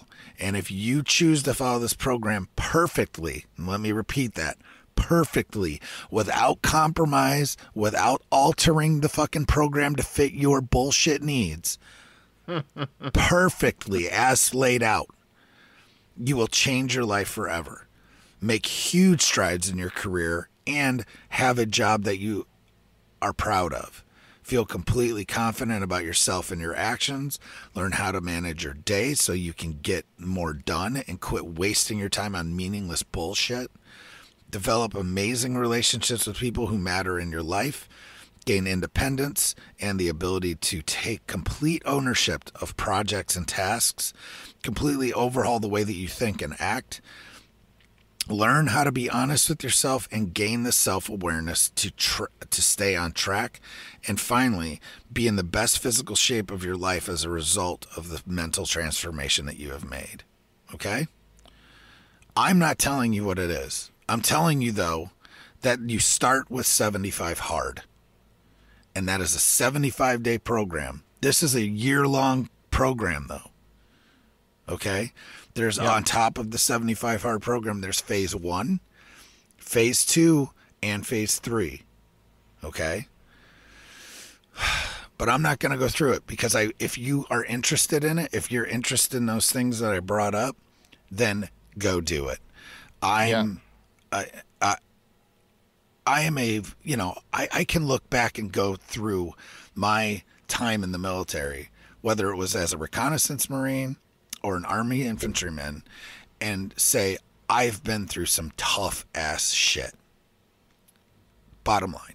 You know what I mean? Whether it's training or it's on a two-way range or whatever you want to call it, battlefields. Been there, done that, got the t-shirt. And a lot of us have. But that type of stuff, you lose it. You just do. Mm-hmm. If you don't exercise those muscles, you lose it. This, for me, was a way to get it back. It may not work for you, but I guarantee you'll feel better if you do the 75 days instead of poo-pooing it and being like, I do all that shit already. Bullshit. Fuck you, you do not. And you don't do it with accountability. This is you looking in the mirror, using self-reflection and introspection, just like Eddie and I beat to death. You know, we should have sticks that have it written on there that we just beat people with. Right, yeah. But seriously, give it 75 days. What the fuck is 75 days? It's nothing. Right. Follow it to the letter and see how you feel when you're done. And then come back and tell me you're full of shit. Right. Yeah. Okay? Yeah. But before you do it, don't open your fucking mouth. Just do it. Right. Do it and then tell me how you feel later. That's it. Yeah. So that's my first tool to just totally level up your fucking year. Do it. That's cool. It's not a resolution. This is about getting your mental toughness back. Right. So that's mental toughness, and it's also will improve you physically, right? Yeah, but don't focus on that. Focus on it as being the tool to get your mental toughness back, because it all goes hand in hand. We know it does. But if your mind's not there, it doesn't matter. You can go to the gym every single day. If your mind's not there, your heart's not going to be in it either. Right. If you do it with your mind and you commit to it, the rest will follow.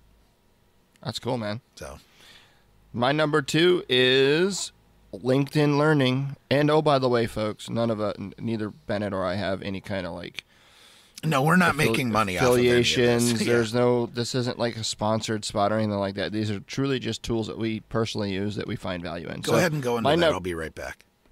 Okay, my number 2 is LinkedIn Learning, and I know my number 1 was LinkedIn, and LinkedIn Learning. You're like, why didn't you just rope it in together? And the reason why is because it's standalone application. So LinkedIn is truly LinkedIn, and then LinkedIn Learning it's a learning platform developed by LinkedIn where you can go on and sign up for all kinds of classes, very instructor-led classes to up your game when it comes to skill sets. So if there's something that you're working on at work and you know that if you were to level up your knowledge and skill sets in a particular area, you would be able to yield more productivity or add more value to the organization or your department or your team, then LinkedIn Learning is definitely the place to go. Now you can, when you pay, it's a monthly subscription. So what the good thing about it though is if you already have LinkedIn Prime, then Prime membership, you already have access to LinkedIn Learning.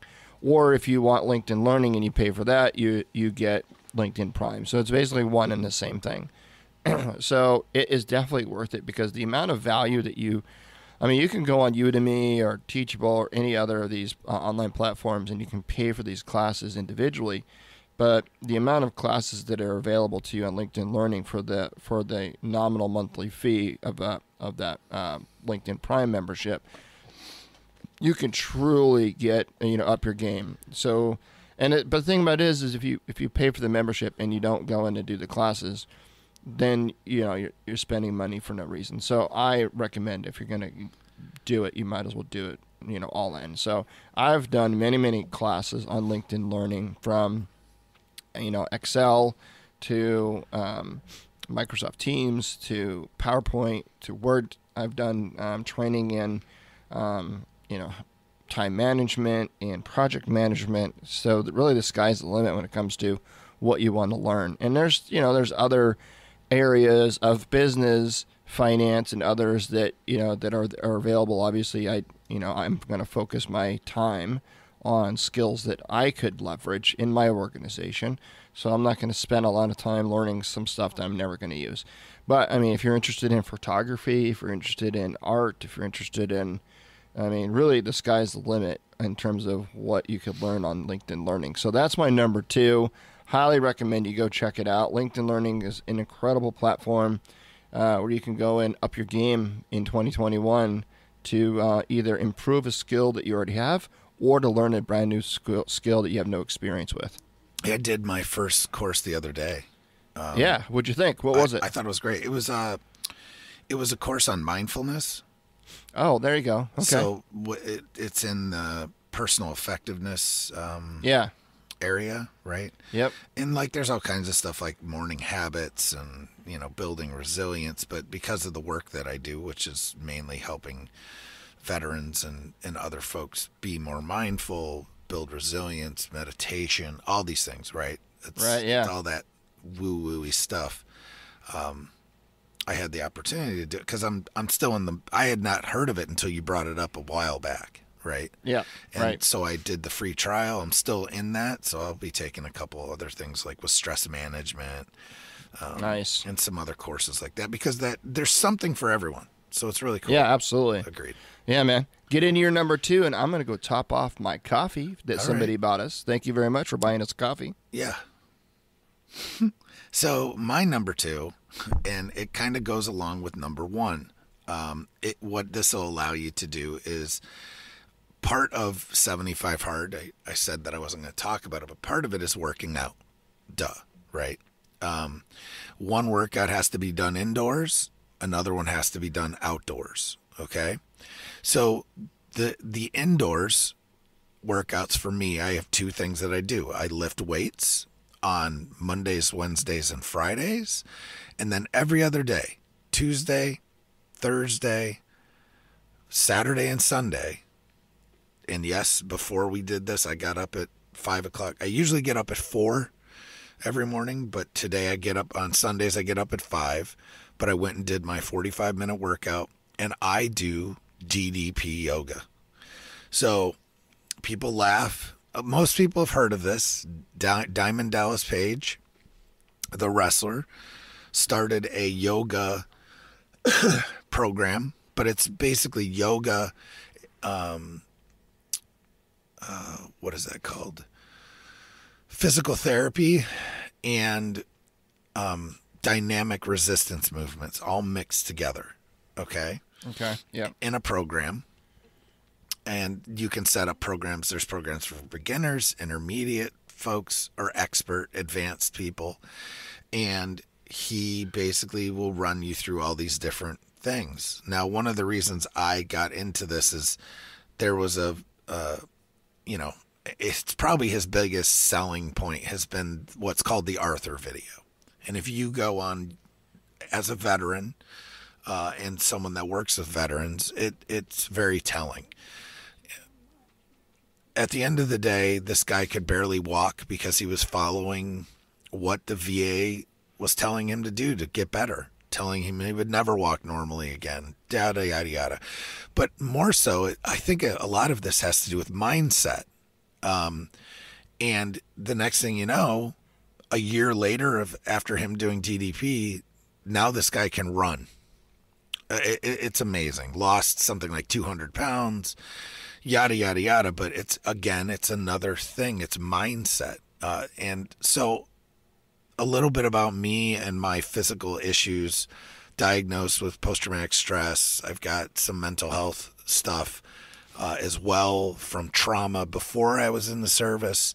All these things truly affected my physical health too. Then on top of that, I basically had a controlled fall, rappelling out of a helicopter during my military service, which has totally smashed my back and my pelvis. And they've never been right since. They're just jacked up. I'm always, in pain. Even now I'm in pain, but it's bearable pain, without meds. Obviously as an infantryman, knees, feet, back, and neck, things like that. There's just aches and pains that go along with this stuff. So I was on at one point 6 different medications for pain and mental health issues. Today, because of things like 75 Hard, because of DDP, I've been doing DDP yoga now for 2 years, pretty regularly. Whether it's once a week, I can't say that there's been a week I haven't done at least one workout, whether it's for mobility or whatever. Whenever I do it, I feel better. It's just the bottom line. And so that has turned into a workout for me 3 days a week, or 4 days a week. Sorry. I do this 4 days a week and I lift 3 days a week. Right. As my indoor workout. And, it's invaluable. Now, one of the things that's amazing for veterans and first responders is, as a way to give back, DDP gives them a 50% discount, which is huge. I mean, let's be honest. For the app. For the DDP yoganow.com, they also have it on Roku app, on DDP On Demand. There's all kinds of ways to do this. I have the app on my phone, and then I screen mirror it to my big screen TV in my living room. Oh, right. That's the way I do it. Yeah, that makes sense. I have an Apple Watch that I use to do my heart rate, but until I bought the Apple Watch, because I kind of have a tendency to push back on that stuff for a while. Like, I fought getting an iPhone for a long time and all this stuff, but there's, there's so many heart rate monitors that this program will couple with. And I absolutely recommend you use a heart rate monitor as well. It shows live right on the screen as you're doing your workout. It shows what's working for you and what isn't. So especially with like dynamic resistance stuff, which Bruce Lee really made dynamic resistance famous, right? Yeah, right. So, but it will jack your heart rate. So you're not doing a ton of work, but you are by flexing your muscles while you're doing this work and dynamic resistance. How much is the app? So for me, I literally think I pay like $90 a year. Okay. So it works out to like $7 a month or something like that. Is that right? I think something close to that. Yeah. I'm not positive, but I've got it on automatic replay, but it's not very much. I mean, I'm sorry, but it's cheaper than a gym membership in a lot of ways. But I can't give you the exact amounts. You'd have to get on and look yourself. But and you can link, like you said, you're screen sharing it to your TV from your app on your phone. From my app on my phone. So I literally plug. I have an HDMI cable with the adapter that allows me to plug it in, the actual Apple adapter, because you can't Apple. You guys know how Apple is. Like, you have to have their product for it to work correctly, right? Or if you have Apple TV, you can stream it that way too. Okay. But yeah, I'm not sure the price on it anymore. I just know that for me, I feel like I pay. Well, there it is. 7-day free trial for a 1-year membership, but this is before the discount, so actually I probably pay less than this. Right now, for a 1-year membership to the DDP app, ddpyoga.com app, is $107.88. Okay. And that is for a year. Now, divide that by 2. Or so it's $50 and $53 and So whatever. how do you get the discount? Well, so if you go on the website, scroll all the way to the bottom. Yeah. It says military and veterans. Okay. Click on that, and then fill out the paperwork. You'll have to send them a copy of your DD-214. But just black out the social or whatever. Yeah. And then send them that, and then they'll send you a coupon code. Oh, nice. It literally took like a day. But it's absolutely amazing, bro. I just can't. I can't tell you. There's so many testimonials, too, from veterans at the bottom of that page. Everybody. Marines, Army, Navy.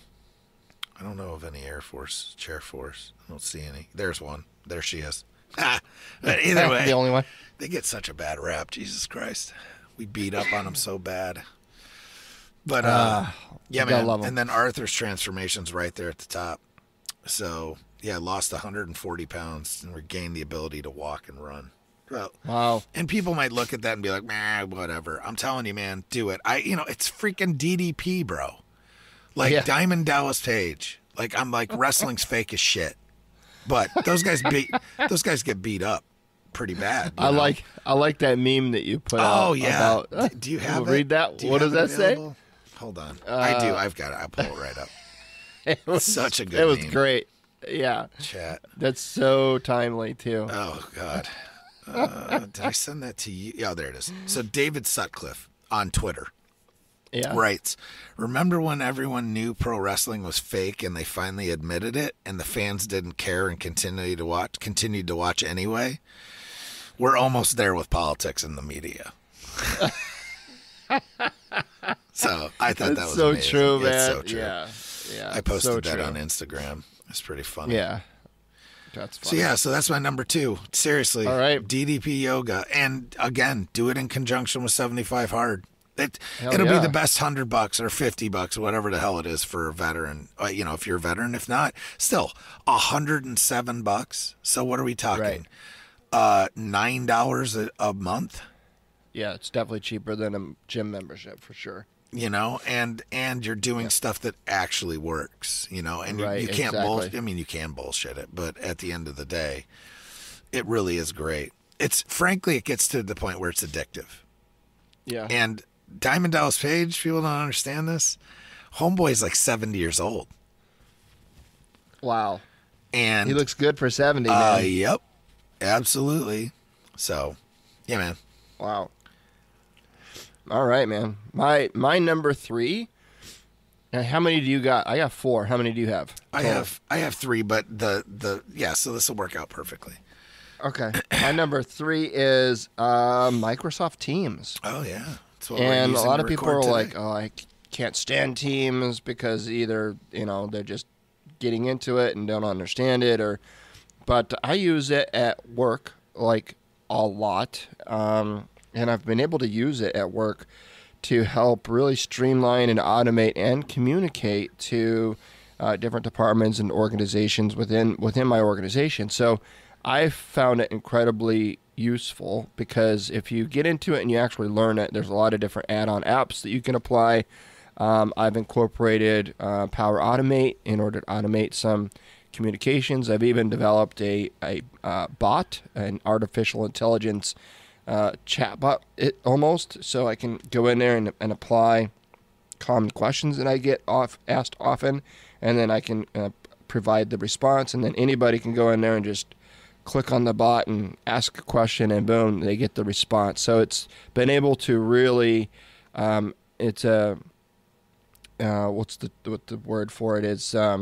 It's helped me duplicate or replicate or increase my time, I guess, without me getting involved. So it's a way where I can continue to serve my internal customers, but do it in a passive way where they're still getting the value, but they're just not getting it directly from me. So it's saved a lot of time.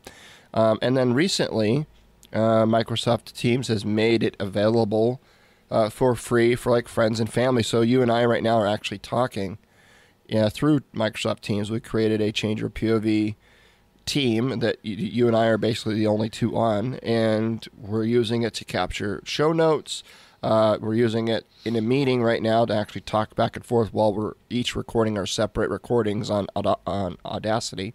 Share links, all that stuff. Right, share links, pictures, and crazy memes. I mean, the sky's the limit. So it's one of those tools where you get out of it what you put into it, and if you resist it, there's people at work that just, because it's something new and it's change, they resist it. And because they are resisting so hard against it, like that's the direction our company is moving. Everything is moving to Teams, and they just resist. And they're missing out on the benefits of it, quite frankly. And I think there's a lesson to be it's about said educating there. yourself about it and seeing what's usable and using what you can use and putting away what you can't. And just don't focus on what you can't do. Focus on what you can. Yeah, exactly. Yeah, man. So that's my number 3. Good stuff. So my number 3 is what is called notice a lot of Eddie's are systems tools. Mine are more physical, right? Yep. Which is a good blend. Well, it is, and this is why part of the reason we work together well, because Eddie loves spreadsheets and I hate them. Right, exactly. It's just the way that we work. It's the way we do business. So my number 3 is what is called the Wim Hof method, and this is a method for breathing. Healing yourself. It's kind of woo-woo-y, but whatever, again. If you haven't tried it, maybe you shouldn't knock it until you try it. Okay? Yeah. So the Wim Hof method is really simple, yet powerful method based on a foundation of 3 pillars. Number 1 is breathing. Number 2 is cold therapy. And the third is commitment. Hey, sounds weird. That keeps going. That's like a commitment, and discipline is the word of the day with this type of stuff, right? Mm-hmm. Yeah. It's the combination of these 3 elements that make the Wim Hof method uniquely powerful.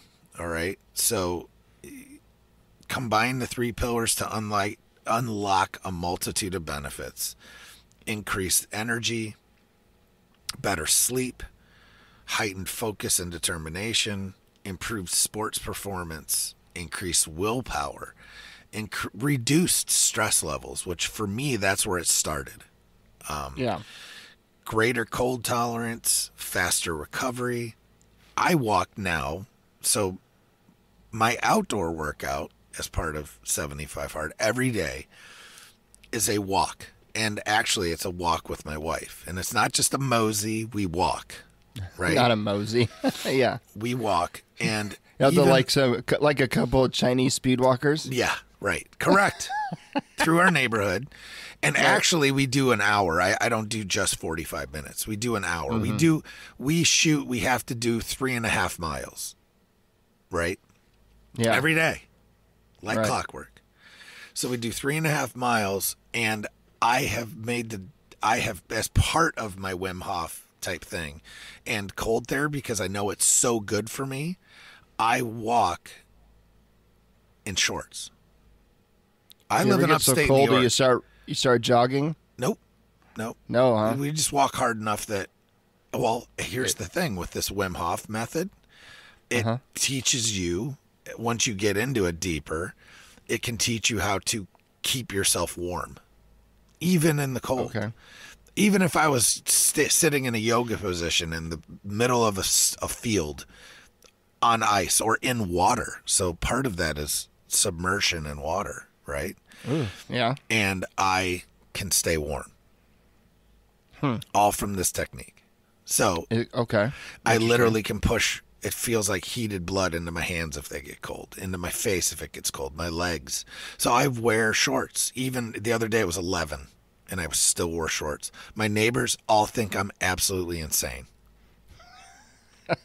My wife literally is dressed like an Eskimo. Yeah. And I am wearing a sweatshirt with maybe gloves. If it gets below 15, Yeah. I'll wear gloves. Like the Bernie Sanders mittens? No, or? just regular. No? I have North Face black gloves. Not Okay. mittens. They're just gloves. So I'll wear those. And the other day I did wear a stocking hat because my ears started to hurt the prior day.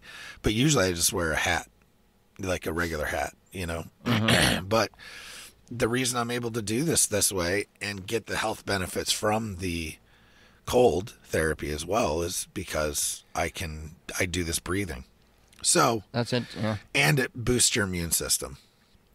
Right. If you go on his website, go to Google, you can type in the Wim Hof method. There is a really good mobile app, and there's all kinds of good freebies. Ask Eddie. I showed it to him the other day.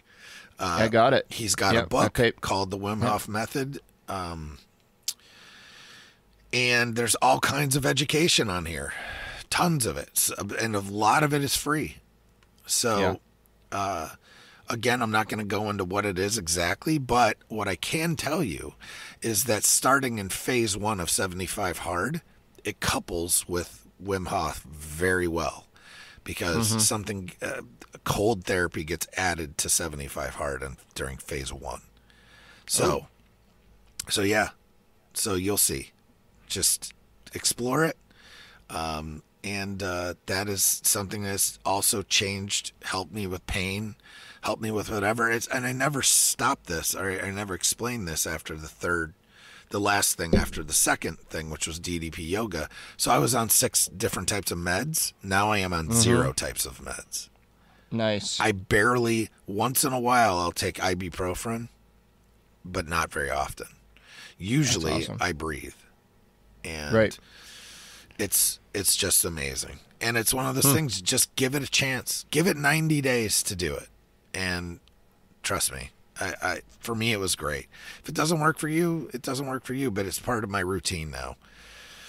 So That's cool. yeah, man. All right, and my number 4 is Veterati. We've talked about this several times on the show. And Veterati is a mentor/mentee platform that is available for free. So if you are a veteran, you just go in there, you can register as a user, and actually links your LinkedIn profile into Veterati. So if you've got a LinkedIn profile already built out, then it pulls all that data into Veterati, which makes, having a robust profile on Veterati much, much easier than just building it all out from scratch. Yes. And it's the way it works, simply put, is if you are a mentee, so if you are looking for mentorship, you can create your account. You could go on there and you could search for mentors that you'd like to talk to.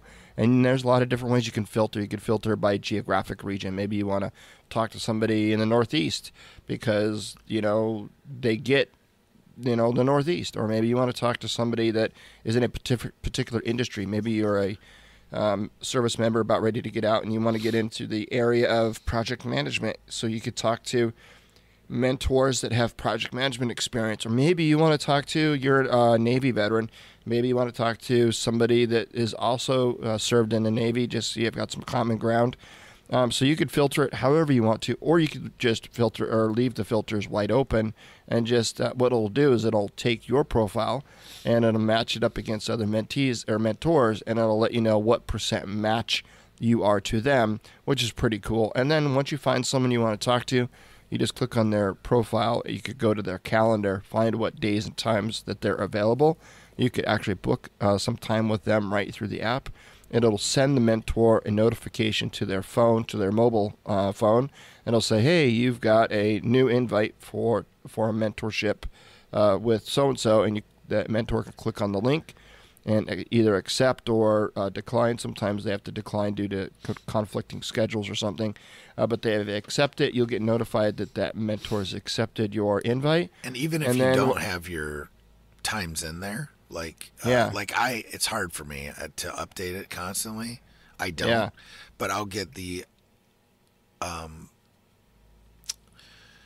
periodic text that says you have someone that's interested in mentorship from you. Put new times in, blah blah blah, or whatever. So I do that every once in a while. So yeah. And then 24 hours before the call, you'll get notified on your phone, as will the mentor. And then 60 minutes or 1 hour before the actual time, your mentee will get notified, you'll get notified, and then at the time of your session, the platform, the Veterati platform, will actually call you as the mentee first to get you on the line, and then the system will call the mentor, get the mentor on the line, and then boom, connects you two together. Then you just have a phone call conversation for 60 minutes, talk about whatever you want to talk about, ask whatever questions you may have. And then as soon as the 60 minutes is up, the system, the Veterati system, will actually disconnect the call automatically. And that's helpful too, because sometimes as a mentor, I'll have back-to-back, mentee calls. And so I can't let any of my calls run over because I literally have another call, right? So the system will automatically cut off, and then my next call will start, which is pretty cool. But what's nice is you could reschedule if you want to have follow-on conversations with that mentor. You could go into their profile and you could schedule more time with them, and you can connect with and schedule as many mentor calls as you want to. There's no limit, and it's all still free. So it's an incredible platform where you could go in and seek some help or just get some guidance or ask some questions. And then you could also, if you're interested in being a mentor, you could also sign up to be a mentor, and you can actually share your knowledge and expertise and experiences with those that are seeking that information from you. I'm actually both. I'm a mentor and a mentee. As am I. Because I believe that I believe that I'm never at the. I don't think I'll ever get to the point where I'm done learning anything. I like to learn, and I like to become better. And again, you could either learn from your mentors or you could learn from your mistakes. Thank you, Barbara Cochran. Yes, I never want to be the smartest person in a room. No, hell no. Absolutely. Or try not to be. So those are my four. Do you have a fourth, or do we just want to call it? I don't. I was just going to kind of call it and bring up some of the programs, but bring up some things that we have available right now and some things that we're working on, like your 7-day resume. We're also converting the military experience part of that. We're kind of that's available from Eddie, but I think you need to talk to him about that. But we are going to convert that into a book as well, right? Yeah, or at least try and figure out how to do that. Figure it out, and then we've also got the calm the fuck down. Wellness that we're building out with different meditations and breathing exercises to go along with what we've already talked about. And there's just a shit ton of stuff that's getting added to our website with mainly links to different things. And so I don't know if you wanted to touch on 7-day resume real quick, because that's the one that's really up and running. And yes, to help transitioning vets or anybody else that wants to maybe, change jobs. Right. Yeah, so it's available right now. You can go to changeyourpov.com, and at the top toolbar, there's a link, 7-Day Resume, and it'll bring you to a teachable site, and it's free. I do not charge for this. A lot of people think I'm crazy because a lot of people think that everything should be monetized, and I don't believe so. I think this is just something that I find valuable. Others that have gone through this program have yielded some incredible success with developing the resume. At the end of the day, there's a lot of information about resume writing and what hiring managers and recruiters look for in a resume. However, I noticed that a lot of the advice that's available out there is all very anecdotal, right? It's all very like, oh, well, you should just, make sure that you include quantitative data and make sure that it's like, okay, well, how do you do that, right? Very little actionable advice when it comes to writing your resume. And a lot of people focus on the few actionable pieces of advice that are out there is really more around how to make your resume more colorful and more of formatting kind of a thing. Right. And so, which is crazy because now I see these resumes that look like a mini website, right? And it's like, what are you doing? It's just ridiculous. You're not going to dazzle somebody with how cool or how colorful formatted your resume is. Like, what about the content, right? And every time I see a resume that's just over the top, marketed with pictures and lines and crazy fonts and all this other shit, all I can think of is they're compensating for the lack of content. Right? Yeah, Seriously. Yeah. So that's most of the actionable advice that I see out there is revolved around that, whereas I look at it more from the hiring manager and recruiter's perspective, and I want to provide you with the information that I think is the most valuable in getting your resume considered over someone else. Because at the end of the day, right, it's a dog eat dog world out there, and you are competing against other potential candidates for the same position. And a recruiter and hiring manager has limited amount of time to sift through resumes and identify potential candidates that would fit for that role. You got to give yourself the best chance, and you don't do that by making your resume colorful and pretty and have all kinds of crazy fonts, right? You do that through content, and you do that in a certain way, and that's what 7-Day Resume will teach you how to do. Very actionable, and I broke it up into 7 lessons, and you can do it in 7 days, do a lesson a day, or if you're in a hurry, you can get that done. Yeah, you can just roll right through it. You can roll right through it, right? There's no limitation there. But I did break it up into 7 days because if you were to truly follow the program, then there's like work you have to do. So I provide you instructions, give you an assignment, and then if you blow through that 7-Day Resume program and you don't actually do the work, you're not going to get the full value out of it. So if you really want to get the full value, do the actual exercises, build your resume, because what I do is I teach you how to build your resume from start to finish. So by the time, if you follow those exercises, by the time you finish, you will end up with a recruiter-ready resume that you can kick out there. And I will tell you, you are going to get a lot more responses and a lot better responses for positions you're actually interested in.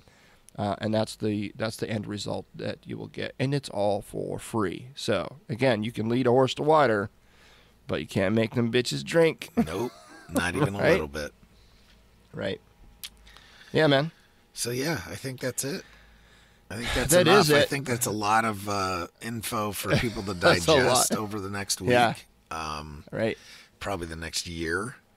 And, yeah, man, get after it. But, yeah, feel free. Go to our website. Check it out. Yep.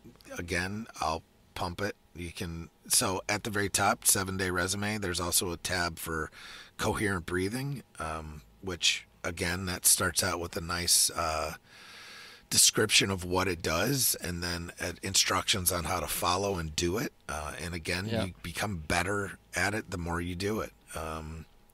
Scroll down. There's a tab to check out the podcast. I think that goes to Spotify, but we should probably put in links for all the aggregators, right? Well, if you go to there is a whatchamacallit. It's the link to the Anchor, and the Anchor link will actually take you to all of the different aggregators. Okay. Yeah, so I guess if you put that link in there. Put that in there. I will do so, and I'm still converting them over into Anchor. So I did a count, right? I think I sent you the screenshot of it. Yeah. So as I convert, I'm deleting the episodes out of Libsyn, and you could see how many episodes I've uploaded in Anchor and how many are remaining. And I have like 380 episodes left to go to convert over. And that's basically, I'm only a third of the way through. So there's a lot of content out there, just saying, which is kind of interesting to go back and listen to some of them. As a matter of fact, this is a great segue into the final segment of the show, and that is the Archive Episode Spotlight. And this week, let's take a listen. Episode 97, Cliff Ravenscraft setting an example through health and fitness. That's an old one. Yeah, how did he do it? And I think it's a great addition to what we've talked about today, right, in terms of health and fitness. And if you're unfamiliar with Cliff, he has the Cliff Ravenscraft Show. He also has a show called The Podcast Answer Man, and you can find interviews with him on Entrepreneur on Fire with John Lee Dumas, as well as Smart Passive Income with Pat Flynn, if you are interested in listening to some other of Cliff's shows or listen to his podcast himself. But let's take a listen on the interview we did with Cliff.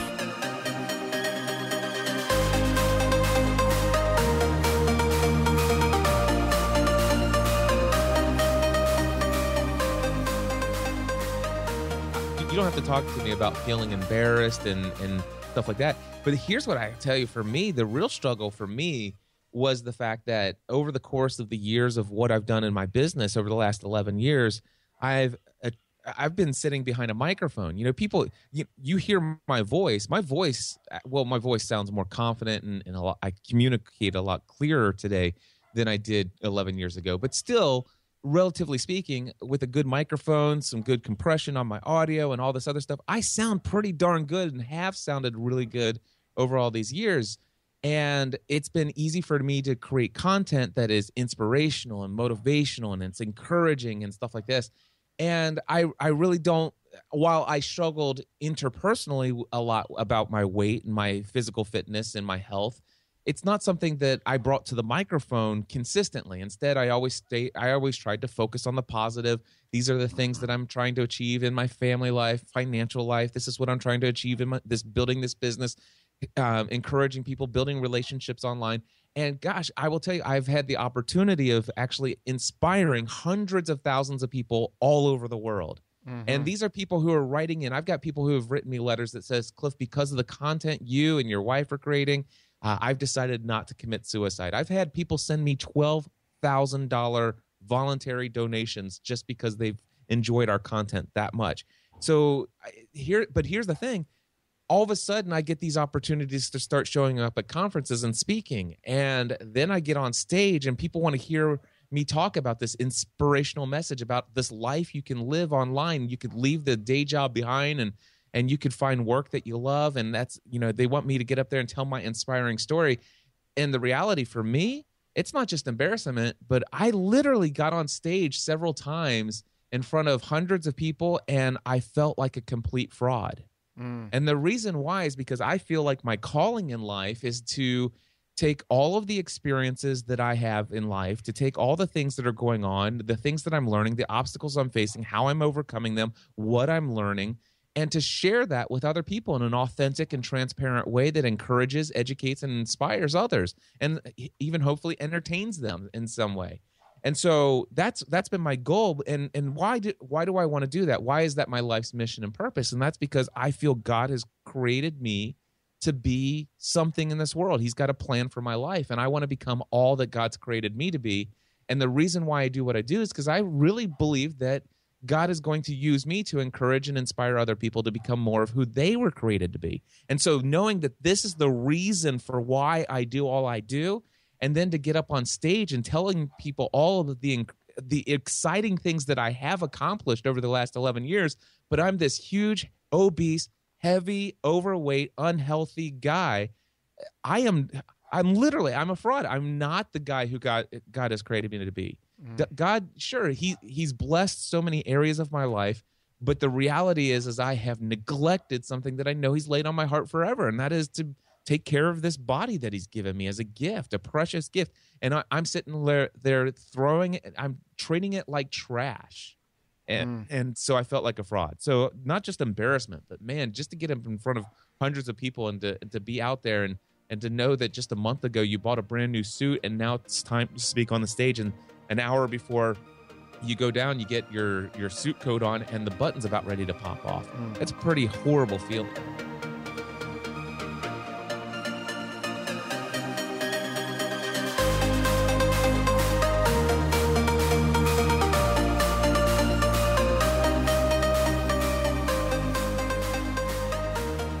Cool, man. That was one of my favorite interviews way back in the day. Gosh knows, that was a long time ago. It was getting him on here and talking to him. That was so cool. Yeah, it was cool, especially back then because we were really new to this, and he's like one of the original. Like he's like one of the masters. He's like one of the Jedis of podcasting. Even though not very many people know who he is, he was one of the originators and one of the original people that made a living doing this.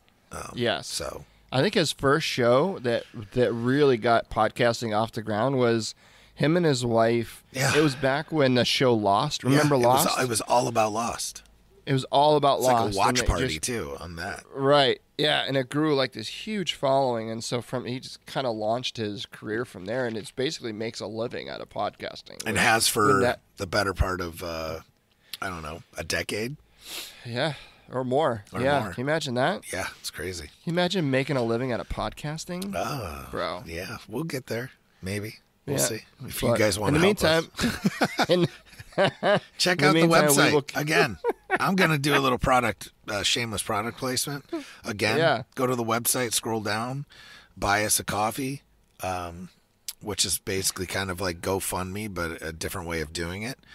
We also have a link to a company called Combat Boxes, which is we are an affiliate of and supporter of Combat Boxes, and they are a supporter of veteran business owners, and they put together curated boxes this is nothing new. We have a few of these in the community, but different companies like Dashfire Beards, Mountain Up Cap Company, Over the Edge Outdoors, Danger Close Apparel, Maxwell Soaps, Crazy Mike's Handcrafted Beef Jerky. These are all veteran-owned companies that are part of this network. Balish Woodworks. There's many, dozens and dozens of companies. So go ahead and check that out to help that veteran-owned business as well as if you sign up for that, then we get a little kickback. Then we also have our store, which we have some swag in, whether it's not all Change Your POV specific. There's some Calm the Fuck Down wellness stuff there now. And there's also some different t-shirts that we've talked about making for years. And, feel like you want to support the podcast, go ahead and buy some of the stuff and let us know if there's anything that you'd like us to make, and I'll see if I can make that happen. Absolutely. And huge shout out to all of our Clubhouse listeners that tuned in today and listened to us, all three of you. Yeah, there's a couple. Do appreciate it. And again, if you want an invite, one of our few remaining available invites, let us know. And we'll get you hooked up. Or maybe you're already on Clubhouse and you just want to find it. There you go. So it's the Change Your POV, Change Your Point of View podcast. And this will be a reoccurring Sunday room. So. Yep. Very cool. Well, thank you, sir. Great conversation, and look forward to speaking to you next week. Yes, sir.